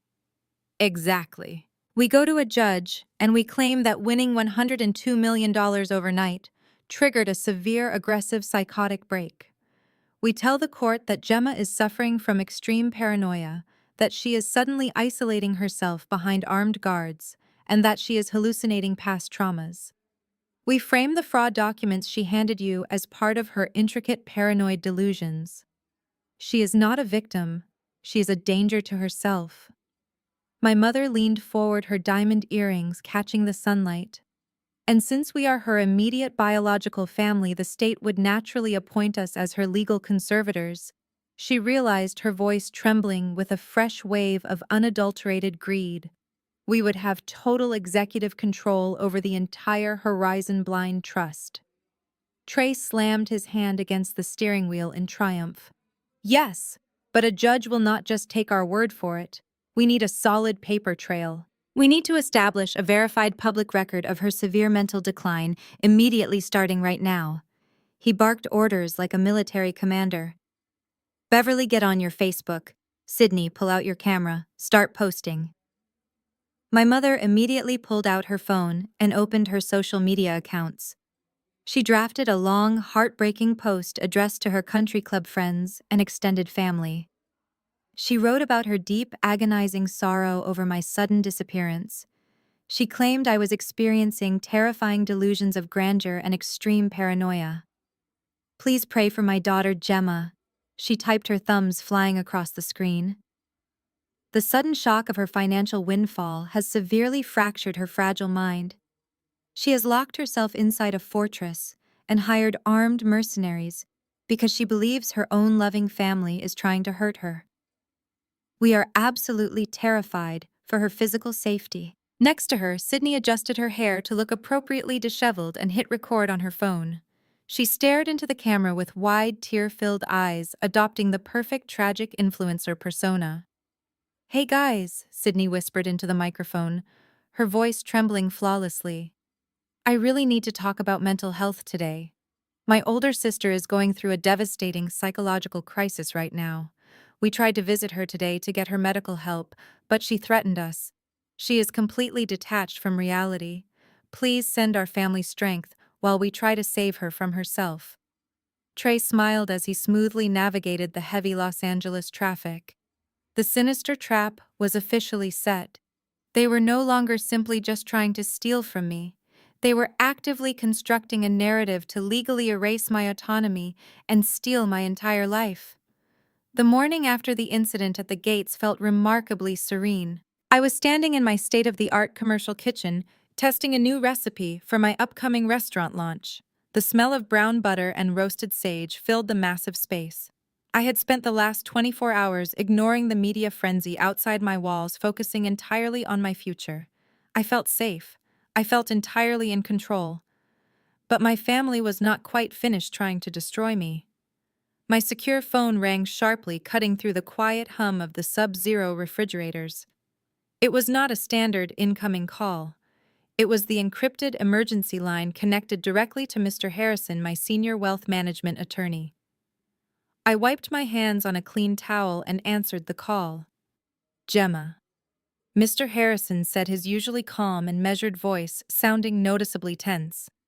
We have a massive problem. I need you to sit down and listen to me very carefully right now. I leaned against the cool marble of the kitchen island. I am listening, I replied. Your parents just filed an emergency ex parte petition in state court, he explained. They are filing for a full permanent conservatorship over your person and your estate. I frowned the legal terminology, taking a second to fully register. A conservatorship? Like what happens to elderly patients with severe dementia exactly? Mr. Harrison confirmed. Or celebrities who experience highly publicized psychological breakdowns. Your father Richard has petitioned a judge to declare you legally incapacitated. They submitted a massive file of sworn affidavits, claiming that winning the lottery triggered a severe violent psychotic break. They are officially arguing that you suffer from extreme paranoia, that you are entirely detached from reality, and that you pose an immediate physical danger to yourself. A cold chill ran down my spine. The social media posts, the sudden outpouring of public concern from my mother and sister online. It was not just petty manipulation. It was a calculated legal strategy to establish a paper trail of my supposed mental decline. What exactly does this mean for me? I asked, keeping my voice remarkably steady, despite the sudden spike in my heart rate. It means if the judge signs this order, you lose your basic human rights, Mr. Harrison stated bluntly. Your father would be granted absolute executive control over all of your medical decisions and your financial assets. He would have the legal authority to dissolve the Horizon Blind Trust. He would control your bank accounts, your business ventures, and your real estate. He could legally forcibly commit you to a psychiatric facility and drain the entire $102 million under the guise of managing your care. The sheer evil of their plan was almost breathtaking. They could not intimidate me. They could not extort me. So they decided to completely erase my legal autonomy. They wanted to lock me in a padded room and steal my entire fortune using the justice system as their weapon. They attached dozens of printed social media posts from your mother and sister to the court filing. Mr. Harrison continued. They also included a statement from Trey claiming you threw fraudulent documents at them in a fit of paranoid rage. Because they are your immediate biological family, the court is taking their claims very seriously. An emergency hearing has been scheduled for tomorrow morning. You must appear in person to defend your competency, or the judge will grant the conservatorship by default. I looked around my beautiful, pristine kitchen. My sanctuary was suddenly under siege from a courtroom downtown. My father actually thought he could win. He thought my lack of formal education and my years of quiet submission meant I would crumble under the pressure of a legal battle. He thought I was still the terrified caterer who would apologize and hand over the money to avoid a public scandal. He really believed I would just surrender my newly acquired freedom without a massive fight. He was entirely wrong. Mr. Harrison, I said, my voice hardening into cold, unbreakable steel. Do not file any requests for a delay. Do not try to settle this quietly out of court. We are going to that hearing tomorrow morning. We need to prepare a massive defense, Gemma, he warned. They have hired one of the most aggressive litigation firms in the city. They are going to paint you as an unstable lunatic. Let them try, I replied calmly. I want you to subpoena my family financial history for the last 6 months. I want you to pull every public record on Trey and his tech startup. And I need you to contact my security team right now. I have a very specific piece of high-definition video footage ready. The following morning, the heavy doors of the downtown probate court swung open. I walked into the courtroom flanked by Mr. Harrison and 2 members of my private security detail. I wore a sharply tailored navy blue suit, my hair pulled back into a sleek professional style. I looked exactly like what I was. A wealthy, competent businesswoman ready to defend her empire. Across the aisle, my biological family was already seated at the petitioner's table. They had spent the entire night coordinating their outfits to maximize sympathy. My mother wore a modest drab gray dress she would usually never be caught dead in. My father slouched in his chair, intentionally looking exhausted and deeply burdened. Sydney and Trey sat behind them in the gallery, wearing matching expressions of manufactured concern. Next to my father sat their hired gun. He was a highly aggressive litigation attorney, known for destroying reputations in high-profile conservatorship cases. The judge, an older, stern-looking woman named Honorable Davis, took her seat at the bench and struck her gavel. The emergency hearing was officially in session. The opposing attorney immediately stood up, buttoning his expensive suit jacket with a theatrical flair. He did not waste a single second before launching into a vicious, calculated character assassination. "Your Honor," the attorney began, his voice dripping with faux sympathy. "We are here today to save a young woman from her own fractured mind. Until recently, Gemma was a simple, struggling caterer. She lived a quiet, modest life. But last month, she won a staggering $102 million lottery jackpot. Instead of bringing her joy, this massive, sudden influx of wealth triggered a catastrophic psychological break. He began pacing back and forth in front of the judge, gesturing widely toward where I sat perfectly still. He painted my entire life as a series of unstable, erratic choices. He told the judge that my career as a private chef was actually proof of my inability to hold down a stable corporate job. He claimed I was a drifter, constantly jumping from one kitchen to another because I lacked basic executive functioning skills. Then he weaponized my newfound independence. "Your Honor, within 48 hours of receiving these funds, the respondent completely severed all ties with her loving, supportive family," the attorney argued passionately. "She abandoned her apartment in the middle of the night. She purchased a compound in Bel Air and surrounded herself with armed mercenaries. She has completely isolated herself from reality. She is suffering from severe paranoia, genuinely believing that her own parents are plotting against her. This is textbook psychotic behavior. She lacks the mental capacity to manage her own physical safety, let alone a $100 million financial portfolio. We are asking the court to grant Richard temporary conservatorship immediately before Gemma completely destroys her life or physically harms herself in a state of paranoid delusion." The judge peered over her reading glasses, looking down at the massive stack of printed social media posts and sworn affidavits my family had submitted. She turned her attention to the petitioner's table. "Does the mother wish to speak on the record?" Judge Davis asked. My mother, Beverly, practically leaped out of her chair. She stumbled toward the podium, gripping the wooden edges with trembling hands. It was an absolute masterclass in emotional manipulation. She did not just cry. She sobbed. Huge, genuine-looking tears streamed down her face, completely ruining her carefully applied makeup. "Please, Your Honor." My mother wept, her voice cracking perfectly. "You have to help us save my little girl. Gemma has always been so fragile. We have spent her entire life trying to protect her, trying to give her a normal existence. But this money has turned her into a stranger. When we went to her new house to check on her, she looked at us with such terrifying, empty eyes. She started screaming about forged documents and conspiracies that never happened. She is hallucinating. I am terrified I am going to get a phone call saying she has taken her own life." My mother buried her face in her hands, her shoulders shaking violently as the courtroom fell into a heavy, sympathetic silence. I saw the judge soften slightly, clearly moved by the raw display of a desperate mother's grief. Trey and Sydney nodded solemnly from the gallery, playing their supporting roles flawlessly. They had built a perfect, impenetrable narrative of a loving family trying to rescue a mentally ill daughter. Mr. Harrison leaned over to me, his pen poised over his legal pad. "They are very good at this," he whispered quietly. I did not blink. I kept my eyes fixed directly on my mother's shaking shoulders. Yes, they are, I whispered back. Now let us destroy them.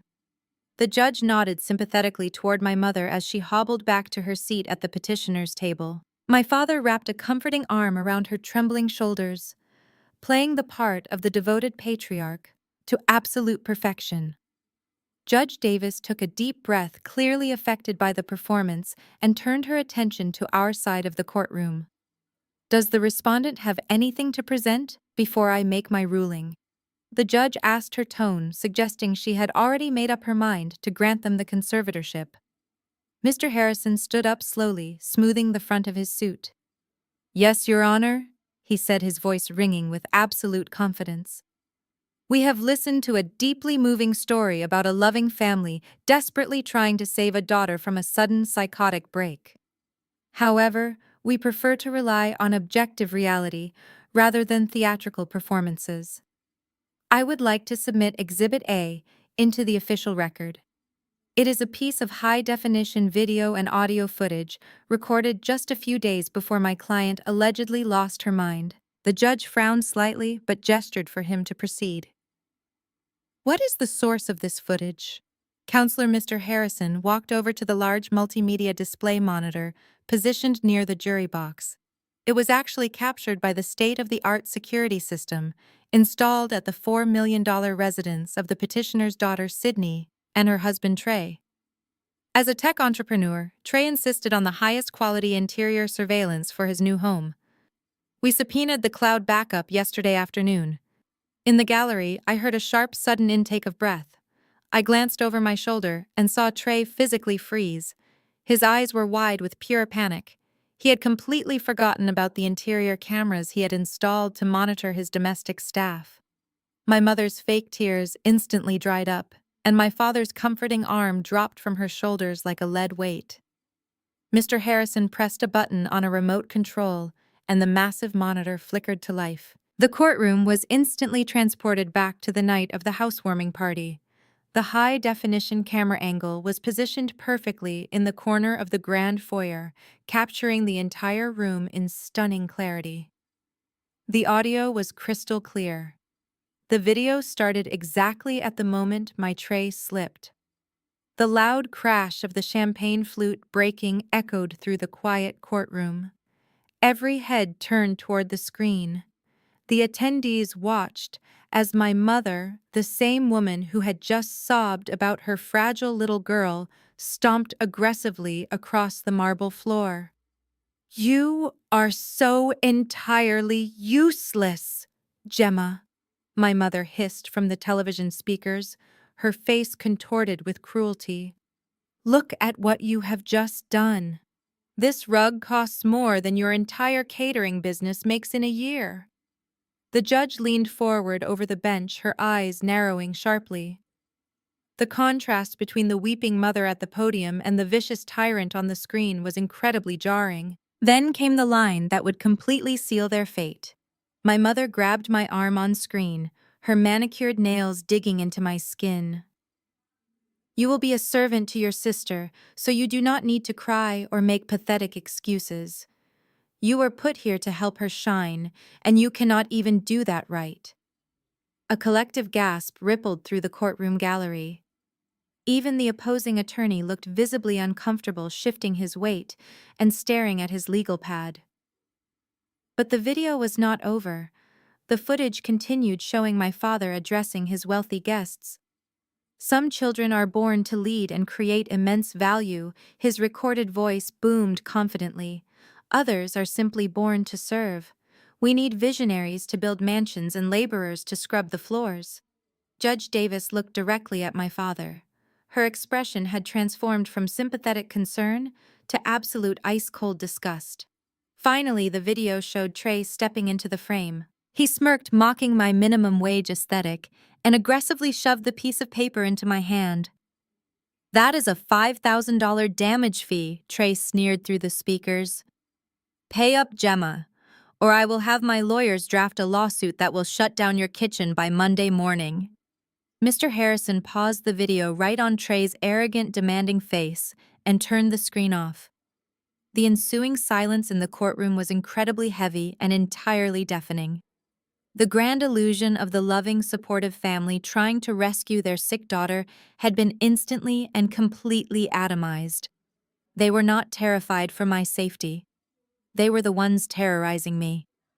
"Your Honor," Mr. Harrison said, breaking the dead silence. "As you can clearly see, my client is highly rational, and she is completely safe." Mr. Harrison let the heavy silence linger before turning his attention to the judge. "The security video clearly establishes that my client is not the aggressor in this dangerous family dynamic," Mr. Harrison stated smoothly. "However, to truly understand why this completely fraudulent conservatorship petition was filed today, we must look at the petitioner's actual motivation. It is not genuine concern. It is absolute, unadulterated financial desperation." Mr. Harrison called our next witness to the stand. A tall, sharply dressed man named Mr. Caldwell took the oath. He was a senior forensic accountant from one of the most prestigious investigative firms in Los Angeles. He carried a thick leather binder filled with certified banking records and corporate tax filings. "Mr. Caldwell," Mr. Harrison began pacing slowly in front of the witness stand. "Did you conduct a comprehensive audit of the financial status of Richard Beverly and their son-in-law, Trey?" "I did," Mr. Caldwell replied, pushing his glasses up the bridge of his nose. "The financial documents acquired through expedited legal subpoenas reveal a highly coordinated, intentional effort to conceal massive, insurmountable debt from the public." The opposing attorney jumped out of his chair. "Objection, Your Honor. The petitioner's financial status has no bearing on the mental competency of the respondent. This is a distraction tactic." Judge Davis slammed her gavel down. "Overruled. I am highly interested in hearing why this family is eager to legally control a $100 million trust fund. Proceed, Mr. Caldwell." Mr. Caldwell opened his binder. "Let us begin with Richard and Beverly. They present themselves as wealthy, financially stable suburbanites. However, my comprehensive audit reveals their net worth is actually entirely negative. 6 months ago, they purchased a $4 million mansion for their daughter, Sydney. To secure cash for that purchase, Richard completely liquidated his stock portfolio and secretly took out a massive secondary mortgage against his own retirement fund. They are currently drowning in high-interest debt and have missed their last 2 substantial mortgage payments." A low murmur swept through the crowded courtroom gallery. I looked over at my father. The arrogant patriarch who loved giving financial advice was suddenly sweating profusely, his face drained of color. My mother stared at the floor, profoundly humiliated. The opposing defense attorney sat back down, heavily, rubbing his temples, realizing his own clients had completely lied to him to manufacture this entire case. "But the parents' financial ruin is only a fraction of the problem," Mr. Caldwell continued. "The primary catalyst for this emergency court filing is Trey and his tech startup. Trey spent the entire last year burning through investor capital with absolutely zero return.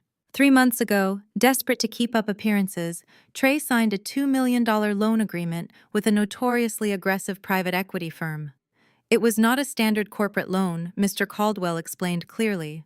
"It was a predatory bridge loan with a staggering interest rate.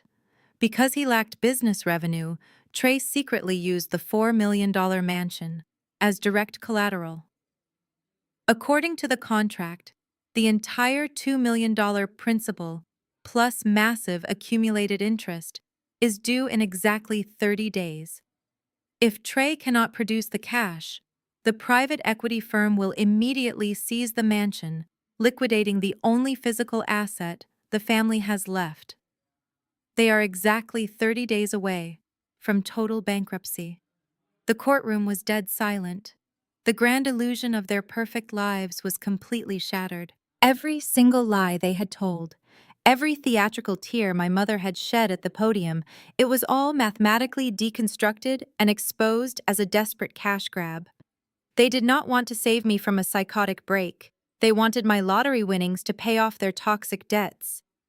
"Your Honor," Mr. Harrison said, turning back to Judge Davis, The petitioners discovered my client's wealth 2 days ago.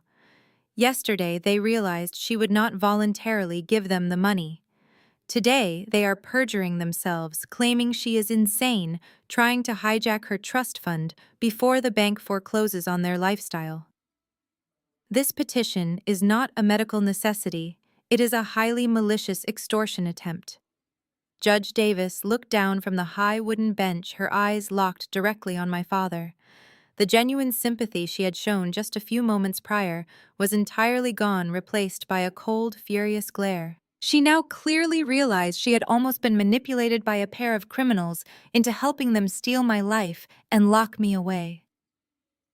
Trey slumped down in his chair, his hands covering his face in absolute terrifying defeat. Sydney was breathing heavily, grasping the wooden table, the reality of losing her luxurious mansion finally crashing down on her. The legal trap they had carefully set for me had completely backfired, leaving them with absolutely nothing. Judge Davis did not break her furious gaze from my father. The silence in the courtroom was so profound, you could hear the subtle hum of the air conditioning vents. She slowly lowered her reading glasses, folding them deliberately and placing them on the heavy wooden desk. When she finally spoke, her voice echoed with an absolute terrifying authority that made my mother physically flinch. "I have sat on the probate bench for 2 decades." Judge Davis began, her words sharp and calculated. "I have seen families completely tear each other apart over inheritances. I have seen greed make people do genuinely despicable things. But this emergency petition represents a level of calculated malice that is truly breathtaking. You did not just come into my courtroom to lie. You attempted to weaponize the judicial system to legally enslave your own daughter." My mother opened her mouth, perhaps to attempt one final theatrical sob, but the judge instantly silenced her with a brutal strike of her wooden gavel. "Do not speak," Judge Davis commanded fiercely. "You submitted sworn affidavits claiming your daughter was suffering from a violent psychotic break. You attempted to strip a highly competent, intelligent young woman of her fundamental human rights simply because you are facing the immediate consequences of your own catastrophic financial failures. You wanted to lock her in a psychiatric facility so you could plunder her trust fund to pay off your predatory debts. It is extortion wrapped in medical concern." Judge Davis turned her attention directly to the opposing attorney, who was currently staring at his legal pad, wishing he could turn invisible. "Counselor, your clients have deeply compromised your professional integrity today," she stated coldly. "This petition for emergency conservatorship is denied with prejudice. The respondent, Gemma, retains absolute and complete control over her person, her medical decisions, and her financial assets." My father let out a long, trembling breath, his shoulders slumping in total defeat. He reached for his briefcase, eager to escape the suffocating humiliation of the courtroom. But the judge was not quite finished. She picked up the thick forensic accounting binder Mr. Harrison had submitted into evidence. "However, our business here today is not entirely concluded," Judge Davis announced, her voice dropping into an incredibly serious register. "The financial audit presented in this courtroom contains verified, documented evidence of massive identity theft, wire fraud, and the intentional falsification of loan documents. You stole $100,000 using your daughter's social security number, and your son-in-law secured a $2 million commercial loan under fraudulent pretenses. I will not allow this court to be a silent witness to felony crimes. I am formally ordering the court clerk to immediately forward the entire unredacted transcript of today's proceedings, along with the complete financial dossier, directly to the Federal Bureau of Investigation and the State Prosecutor's Office." The color completely drained from my father's face. My mother let out a genuine strangled cry of pure terror. Trey grabbed the edge of the petitioner's table, his knuckles turning stark white as the reality of federal prison suddenly loomed over his future. The judge struck her gavel one final time. "Court is dismissed." I stood up calmly, adjusting my navy blue suit jacket. I thanked Mr. Harrison and turned toward the heavy wooden doors. My security detail instantly flanked me, clearing a path through the crowded gallery. I walked out of the courtroom and stepped into the expansive marble lobby. The air felt incredibly light. Moments later, the heavy doors burst open behind me.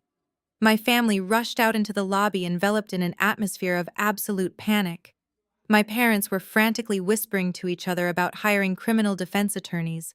Trey was hyperventilating, furiously scrolling through his phone.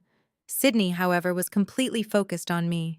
She stomped across the marble floor, her face flushed with uncontrolled rage. Her perfect influencer facade was entirely shattered. "You ruined everything," Sydney screamed, her voice echoing violently off the high lobby walls. Bystanders stopped and stared as she pointed a shaking finger directly at my face. "You are a horrible, selfish person. You have $100 million, and you just sat there and let that judge report our parents to the FBI." I looked at her with complete apathy. "They reported themselves the moment they decided to steal my identity," I replied smoothly. "Have a wonderful afternoon, Sydney." She took a step closer, desperate to salvage some fraction of her shattered ego. "I do not care," Sydney shrieked, her voice cracking with desperate, toxic pride. "You can keep your stupid lottery money. I still have my $4 million mansion, and you cannot touch it. I am still better than you." I turned my back on her and walked toward the exit, leaving her screaming her empty victories to the echoing marble walls. The frantic retreat from the downtown courthouse was a picture of absolute chaos for my biological family. Trey drove his leased SUV recklessly through the city streets, his hands gripping the steering wheel so tightly his fingers ached. The interior of the vehicle was filled with a suffocating, toxic panic. My mother was sobbing uncontrollably in the back seat, terrified of the impending federal investigation. My father was desperately making phone calls to corporate lawyers who were suddenly refusing to take his business. Sydney sat in the passenger seat, aggressively fixing her makeup in the sun visor mirror, furiously trying to convince herself that her luxurious lifestyle was still completely secure. "Just drive us back to my house," Sydney demanded, her voice trembling slightly despite her arrogant posturing in the courthouse lobby. "We just need to regroup at the mansion. Nobody can touch my house. We will host a dinner party this weekend and act like absolutely nothing happened." Trey did not answer her. He pushed the SUV harder, speeding toward the affluent neighborhood. He knew the $2 million predatory loan was sitting like a ticking time bomb on his ledger, but he desperately hoped he still had 30 days to figure out a miraculous solution. He navigated the winding, manicured streets and finally turned onto the familiar sweeping driveway of the $4 million property. But Trey was forced to slam violently on the brakes. The heavy SUV skidded to an abrupt halt, the tires screeching against the pristine pavement. The driveway was completely blocked. Parked horizontally across the entrance was a stark black and white county sheriff cruiser, its light bar flashing a bright, authoritative sequence of red and blue. Standing on the impeccably manicured front lawn were three men wearing tactical vests with the words "Asset Seizure" clearly printed across their backs. "What is going on?" Sydney shrieked, dropping her makeup compact onto the floorboard. "Who are those people on my lawn?" Trey threw the vehicle into park and practically ripped the door open. He sprinted up the driveway, his heart hammering wildly against his ribs. He approached the front porch, ready to demand answers, but he stopped dead in his tracks. A professional locksmith was standing at the custom oak double doors, methodically drilling out the expensive brass locks and replacing them with heavy-duty industrial deadbolts. "Hey!" Trey shouted, his voice cracking with panic. "What do you think you are doing? This is my property. You cannot just change the locks on my house." One of the county sheriff's deputies turned around and rested his hand casually on his utility belt. "Are you the homeowner on record?"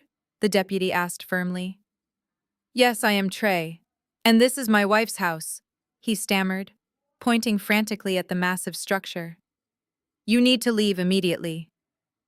The deputy pulled a thick clipboard from the hood of his cruiser. "Actually, you are no longer the legal resident of this property, sir. We are executing an immediate commercial eviction and asset seizure order on behalf of the primary lien holder." Trey felt the blood completely drain from his face. "That is impossible," he argued desperately. "The bridge loan term is not up for another 30 days. They cannot seize the collateral before the contract expires. The deputy flipped to the second page of the legal document. Normally, yes.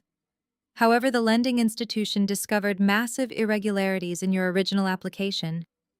You submitted fraudulent revenue projections and lied about the equity status of your co-signers. Because you committed wire fraud to secure the funds, the lender utilized the breach of contract clause. They legally accelerated the debt. The entire $2 million became due at midnight last night. Since you did not pay, they foreclosed on the collateral this morning. Sydney had finally stumbled out of the SUV and ran up the driveway just in time to hear the deputy's explanation. She stared in absolute horror at her beautiful custom oak doors. Taped directly over the newly installed deadbolt was a massive bright neon orange paper. It read, "Foreclosure" in bold, unmistakable block letters. "No," Sydney screamed, lunging toward the porch. "You cannot do this. All of my designer clothes are in there. My jewelry is in there. This is my house." The deputy stepped into her path, blocking her from reaching the front door. "I am sorry, ma'am, but all physical assets inside the structure are currently frozen pending a full inventory by the creditors. You are not allowed to cross this perimeter. If you attempt to enter the property, you will be arrested for trespassing." My parents slowly walked up the driveway, their faces completely hollowed out by the sheer magnitude of the disaster. My father stared at the massive foreclosure notice. He realized in that exact moment that the retirement fund he had secretly drained to buy this house was gone forever. There was no equity left to recover. The predatory lenders had consumed everything. Sydney collapsed onto the perfectly trimmed grass, her expensive dress wrinkling beneath her as she wailed in total despair. Trey stood frozen, staring at the flashing lights of the police cruiser, his fake empire reduced to absolute dust. The grand illusion was entirely over. They were locked out, completely broke, and waiting for the FBI to knock on their door. As the wails of my sister echoed across the manicured lawn, the deep hum of a heavy engine cut through the chaos. A pristine midnight black SUV glided smoothly up the sweeping cobblestone driveway, pulling to a silent halt right behind the flashing lights of the county sheriff cruiser. The tinted rear door swung open. My lead security operator, Garrison, stepped out first, his eyes scanning the chaotic scene with military precision.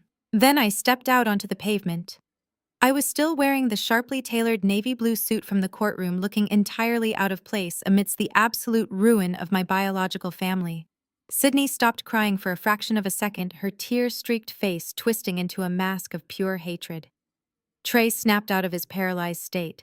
His eyes locked onto me, and the paralyzing fear he had just shown the police deputies instantly morphed into aggressive, desperate anger. He marched down the driveway toward me, his hands balled into tight fists, completely ignoring Garrison, who immediately stepped forward to intercept him. "What did you do?" Trey demanded, his voice cracking violently. He stopped a few feet away, intimidated by my security detail but too enraged to remain silent. "Did you do this? Gemma, did you call the lender and tip them off about the mortgage application? Did you use your little trust fund lawyers to dig up the wire fraud and ruin my company? You just could not stand to see us happy, could you? You had to take the house." I did not flinch. I did not raise my voice to match his frantic screaming.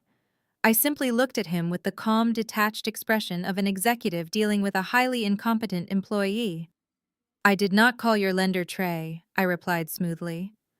I held my hand out to Garrison. He reached into his suit jacket and produced a crisp, heavily embossed legal document. He placed it directly into my palm. I took 2 steps forward, closing the distance between Trey and myself, and held the document out toward his chest. "I did not tip them off," I repeated, my voice steady and perfectly clear, because I did not need to. "When my forensic accountants were auditing your miserable financial history, in preparation for the conservatorship hearing, they uncovered the $2 million predatory loan you signed. They also discovered the specific boutique private equity firm holding your debt was actively looking for an acquisition. So I made a phone call to my wealth management team." Trey stared at the document in my hand, but he refused to take it. His chest was heaving. "What are you talking about?" he whispered, a new, much darker terror creeping into his eyes. I am talking about the fact that I did not just win the lottery, I explained, enjoying the absolute silence that had suddenly fallen over my parents and sister. I used a very small fraction of my new wealth to completely acquire the holding company that owns your private equity firm. The acquisition was finalized yesterday afternoon. I am not just the person you tried to extort. I am not just the woman you tried to lock up in a psychiatric ward this morning. I pushed the legal document directly into his trembling hand. I am the bank tray, I stated coldly. I am the primary lien holder on this $4 million mansion. I am the sole creditor of your failing tech startup. When I reviewed your loan file last night and saw the blatant wire fraud you committed by faking your revenue projections, I personally authorized the immediate acceleration of your debt. I signed the commercial eviction order. I told the sheriff to change the locks. Trey slowly looked down at the paper. It was the master assignment of debt. It clearly listed his name, the $2 million principal, the exorbitant interest rate, and the new legal owner of the contract. The Horizon Blind Trust. His knees physically buckled. He stumbled backward, dropping the paper onto the cobblestone driveway as if it had burned his fingers. The realization hit him with the force of a physical blow. He did not just owe money to some faceless corporation, he owed $2 million plus interest directly to the woman he had treated like absolute garbage his entire life. He had spent the morning trying to steal my money in court, completely unaware that I already owned every single thing he had left in the world. My father let out a quiet, horrifying gasp. He understood exactly what this meant.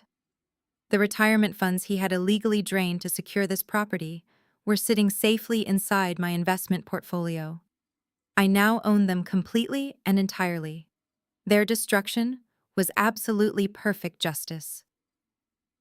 Trey scrambled on the cobblestone driveway, his hands trembling violently as he grabbed the master assignment of debt he had just dropped. He read the fine print, his eyes darting frantically across the heavy cardstock page, desperately searching for a clerical error or a legal loophole. "This is not legal," he stammered, his voice rising in high-pitched panic. "You cannot just accelerate a commercial loan because you suddenly feel like it. I have 30 days left on the primary term. I have tenant rights. I have corporate borrower protections. My lawyers will tie this up in state court for years." I crossed my arms, looking down at him as he knelt on the pavement. "You do not have 30 days, Trey, and you certainly do not have lawyers who will work for a man with entirely frozen assets," I said calmly. "Let me explain the exact mechanics of your failure so you do not waste your time fighting a battle you have already lost. When you applied for this $2 million bridge loan, you submitted a signed affidavit claiming your tech startup had secured 3 major enterprise contracts. You also submitted a verified profit and loss statement showing a highly positive cash flow." Trey swallowed hard, his face turning a sickly shade of gray. He knew exactly what he had done. Both of those financial documents were entirely fabricated. I continued, ensuring my voice was loud enough for my parents to hear every single word over the idling engine of the police cruiser. "That constitutes federal wire fraud and a material breach of the lending covenant you signed. Paragraph 4, Section B of your master loan agreement clearly states that any falsification of corporate records grants the lender the immediate right to accelerate the debt. That means the 30-day window is instantly voided. I legally called the loan due in full at exactly midnight last night. When you failed to wire the $2 million plus interest to my trust account this morning, you officially defaulted." Sydney pushed past my father, her face red and streaked with ruined mascara. "But this is my house!" she screamed, pointing wildly at the massive stucco structure behind the deputies. "Trey and his stupid business have absolutely nothing to do with my property. The deed is in my name. My parents bought this for me. You cannot take my house just because my husband lied on a piece of paper." I shifted my gaze to my sister, offering her a cold, empty smile. "That would be true if your husband had not used this exact property as the primary collateral for his fraudulent commercial loan," I explained smoothly. "And he could not have done that without the explicit notarized consent of the original guarantors." I looked directly at my father. Richard was standing completely frozen on the manicured grass, his breathing shallow and rapid. "You personally signed the collateral agreement?" Richard, I said, dropping the respectful title of father completely. "You leveraged your own retirement accounts and the equity of this mansion to help Trey secure that cash. You tied this $4 million residential property directly to his failing company. Because he defaulted under the fraud provisions, the cross-collateral clause was triggered automatically. The Horizon Blind Trust legally seized this asset at exactly 8 in the morning. A Superior Court judge already signed the emergency order. The deed was transferred. This is no longer your home. It is a seized asset in my real estate portfolio." My father took a desperate, shaking step forward. He held his hands up in a pathetic, placating gesture, the arrogant patriarch entirely broken. "Gemma, please," he begged, his voice cracking with pure desperation. "We can fix this right now. We can hire a broker. We can refinance the debt through my private banking contacts and pay you back every single cent. Just give us 48 hours to make a few calls. You do not want this house. You already live in Bel Air. Just give us a chance to restructure the loan." "I do not want your money," I replied, my tone leaving absolutely no room for negotiation. "And I have zero interest in restructuring a commercial loan with federal criminals. I bought your debt specifically to foreclose on this exact property. There is no refinancing. There is no grace period. You tried to use the legal system to lock me in a psychiatric facility and steal my entire fortune just a few hours ago. Did you honestly think I would leave you with a single loophole to escape your own financial ruin?" The brutal logic of my explanation hung heavily in the air. I used their own greed, their own fraudulent signatures, and their toxic debt to construct an inescapable trap. The absolute reality of their situation finally crushed whatever remaining defiance they held. The grand illusion of their suburban superiority shattered into a million irreparable pieces. My mother Beverly was the first to collapse under the weight. Her knees buckled. She dropped to the hard pavement, her expensive designer skirt bunching up around her legs. She crawled forward on her hands and knees, ignoring the sharp stones digging into her skin until she was near my shoes. She looked up at me, her face ruined by smeared makeup. "Gemma, please." My mother wailed, her voice a pathetic screech. "I am so sorry. I am so sorry for everything we did to you.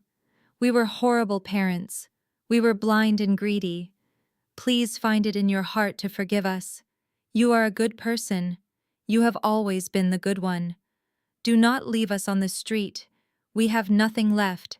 I will do whatever you want. I will apologize. Just please call off the foreclosure.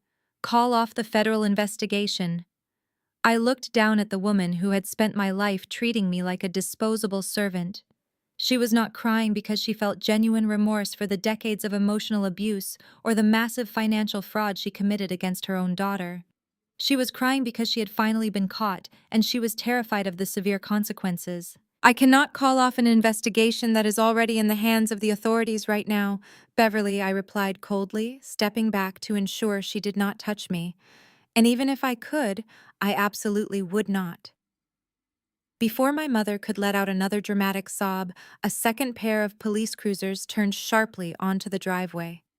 Their sirens wailed briefly before cutting off, leaving only the aggressive flashing of red and blue lights. 4 plainclothes detectives calmly stepped out of the 2 vehicles. They bypassed my parents entirely and walked straight toward Trey, who was still kneeling on the pavement, clutching the loan assignment document in sheer terror. Trey, a tall detective, announced, flashing a shiny silver police badge. "We have an expedited warrant for your immediate arrest regarding multiple counts of federal wire fraud, bank fraud, and the falsification of commercial corporate records." Trey scrambled backward, like a cornered animal, dropping the document completely. "No, wait!" He panicked, his eyes darting frantically toward my father. It was his idea. Richard told me exactly how to structure the loan. He gave me the house as collateral. You need to arrest him too. He is just as guilty as I am. The detectives did not entertain his desperate accusations. 2 officers grabbed Trey by his arms, hauled him roughly to his feet, and pulled his hands securely behind his back.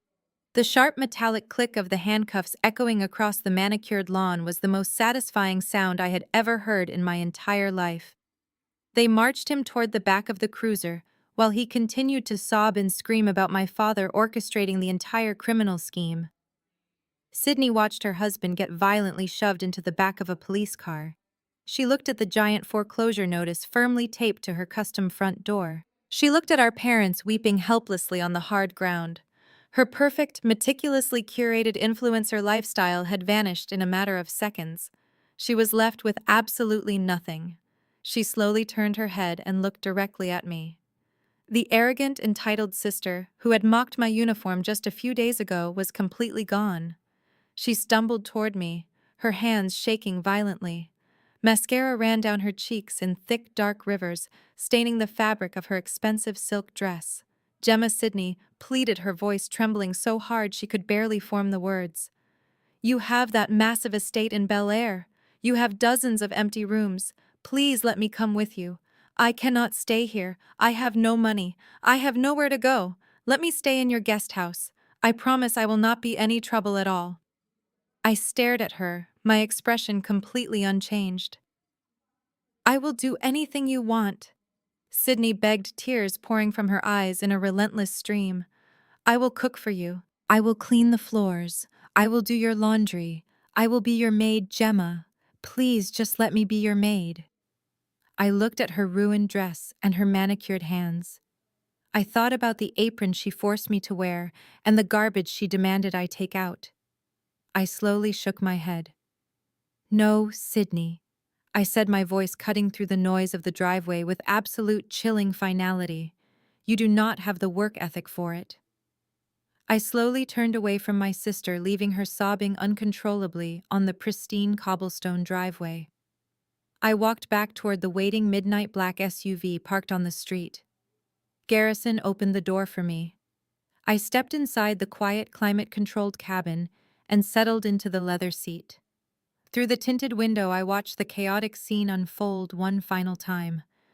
My father was arguing with the deputies, desperately trying to salvage his shattered dignity. My mother was still on her knees, crying into her hands. Trey was securely locked in the back of the police cruiser, heading toward a federal holding cell. And Sydney was sitting on the grass, staring blankly at the bright neon orange foreclosure notice taped to the front door of the mansion she could never actually afford. I did not roll down the window. I did not offer a single word of comfort or a dime of my fortune. I simply nodded to Garrison. The driver put the SUV in gear, and we glided smoothly down the driveway, leaving my biological family completely stranded on the curb, with absolutely nothing but the clothes on their backs. 6 months have passed since that afternoon in the driveway. The swift and brutal machinery of the federal justice system completely dismantled whatever remained of my parents' suburban illusion. The forensic evidence Mr. Harrison handed over to the FBI was incredibly thorough and entirely irrefutable. Richard and Beverly are currently facing multiple federal charges for identity theft and wire fraud. Their wealthy country club friends immediately severed all ties, treating them like contagious diseases. Their sprawling colonial home was quickly liquidated to pay for their massive mounting legal fees, forcing them to move into a tiny rundown apartment on the extreme outskirts of the city. They spend their days blaming each other for their total collapse, trapped in a miserable, toxic prison of their own making. Trey was denied bail. He is currently sitting in a federal penitentiary awaiting trial, facing up to 20 years for the massive commercial fraud he orchestrated. As for my sister Sydney, reality delivered the harshest lesson of all. Without our parents' money to fund her fake influencer lifestyle, and without my catering income to steal from, she was finally forced to enter the actual workforce. The woman who once wore silk designer gowns and mocked my minimum wage aesthetic now wears a polyester uniform. She works 40 hours a week as a retail associate at a discount clothing store in a strip mall. I heard through a mutual acquaintance that she tried to demand special treatment from her manager on her first day, only to be threatened with immediate termination. She spends her short breaks scrolling through social media, bitterly watching other people live the life she foolishly believed she was entitled to forever. I have remained entirely no contact with all of them. I changed my phone number, fortified my security, and completely erased their toxic bloodline from my daily existence. Tonight, my Bel Air estate is glowing with warm, vibrant light. I am hosting a massive charity gala to benefit culinary education programs for underprivileged youth. The grand foyer is filled with laughter, live music, and the incredible aroma of a five-course menu designed entirely by my team. My new restaurant opened 3 months ago and is already booked out for the next year. I am wearing a stunning emerald green silk gown, standing proudly on my expansive marble terrace, looking out over the glittering Los Angeles skyline. I am not serving anyone tonight. I am surrounded by my chosen family. I am surrounded by brilliant chefs, loyal friends, and people who genuinely respect me for my mind and my character, not for what they can extract from my bank account. The heavy, suffocating weight I carried for 33 years is completely gone. I walk over to the edge of the terrace and pick up a crystal glass of expensive red wine. I look directly into the camera. If you are watching this right now, and you are exhausted from constantly trying to earn the love of people who only see you as a resource, I need you to hear this message.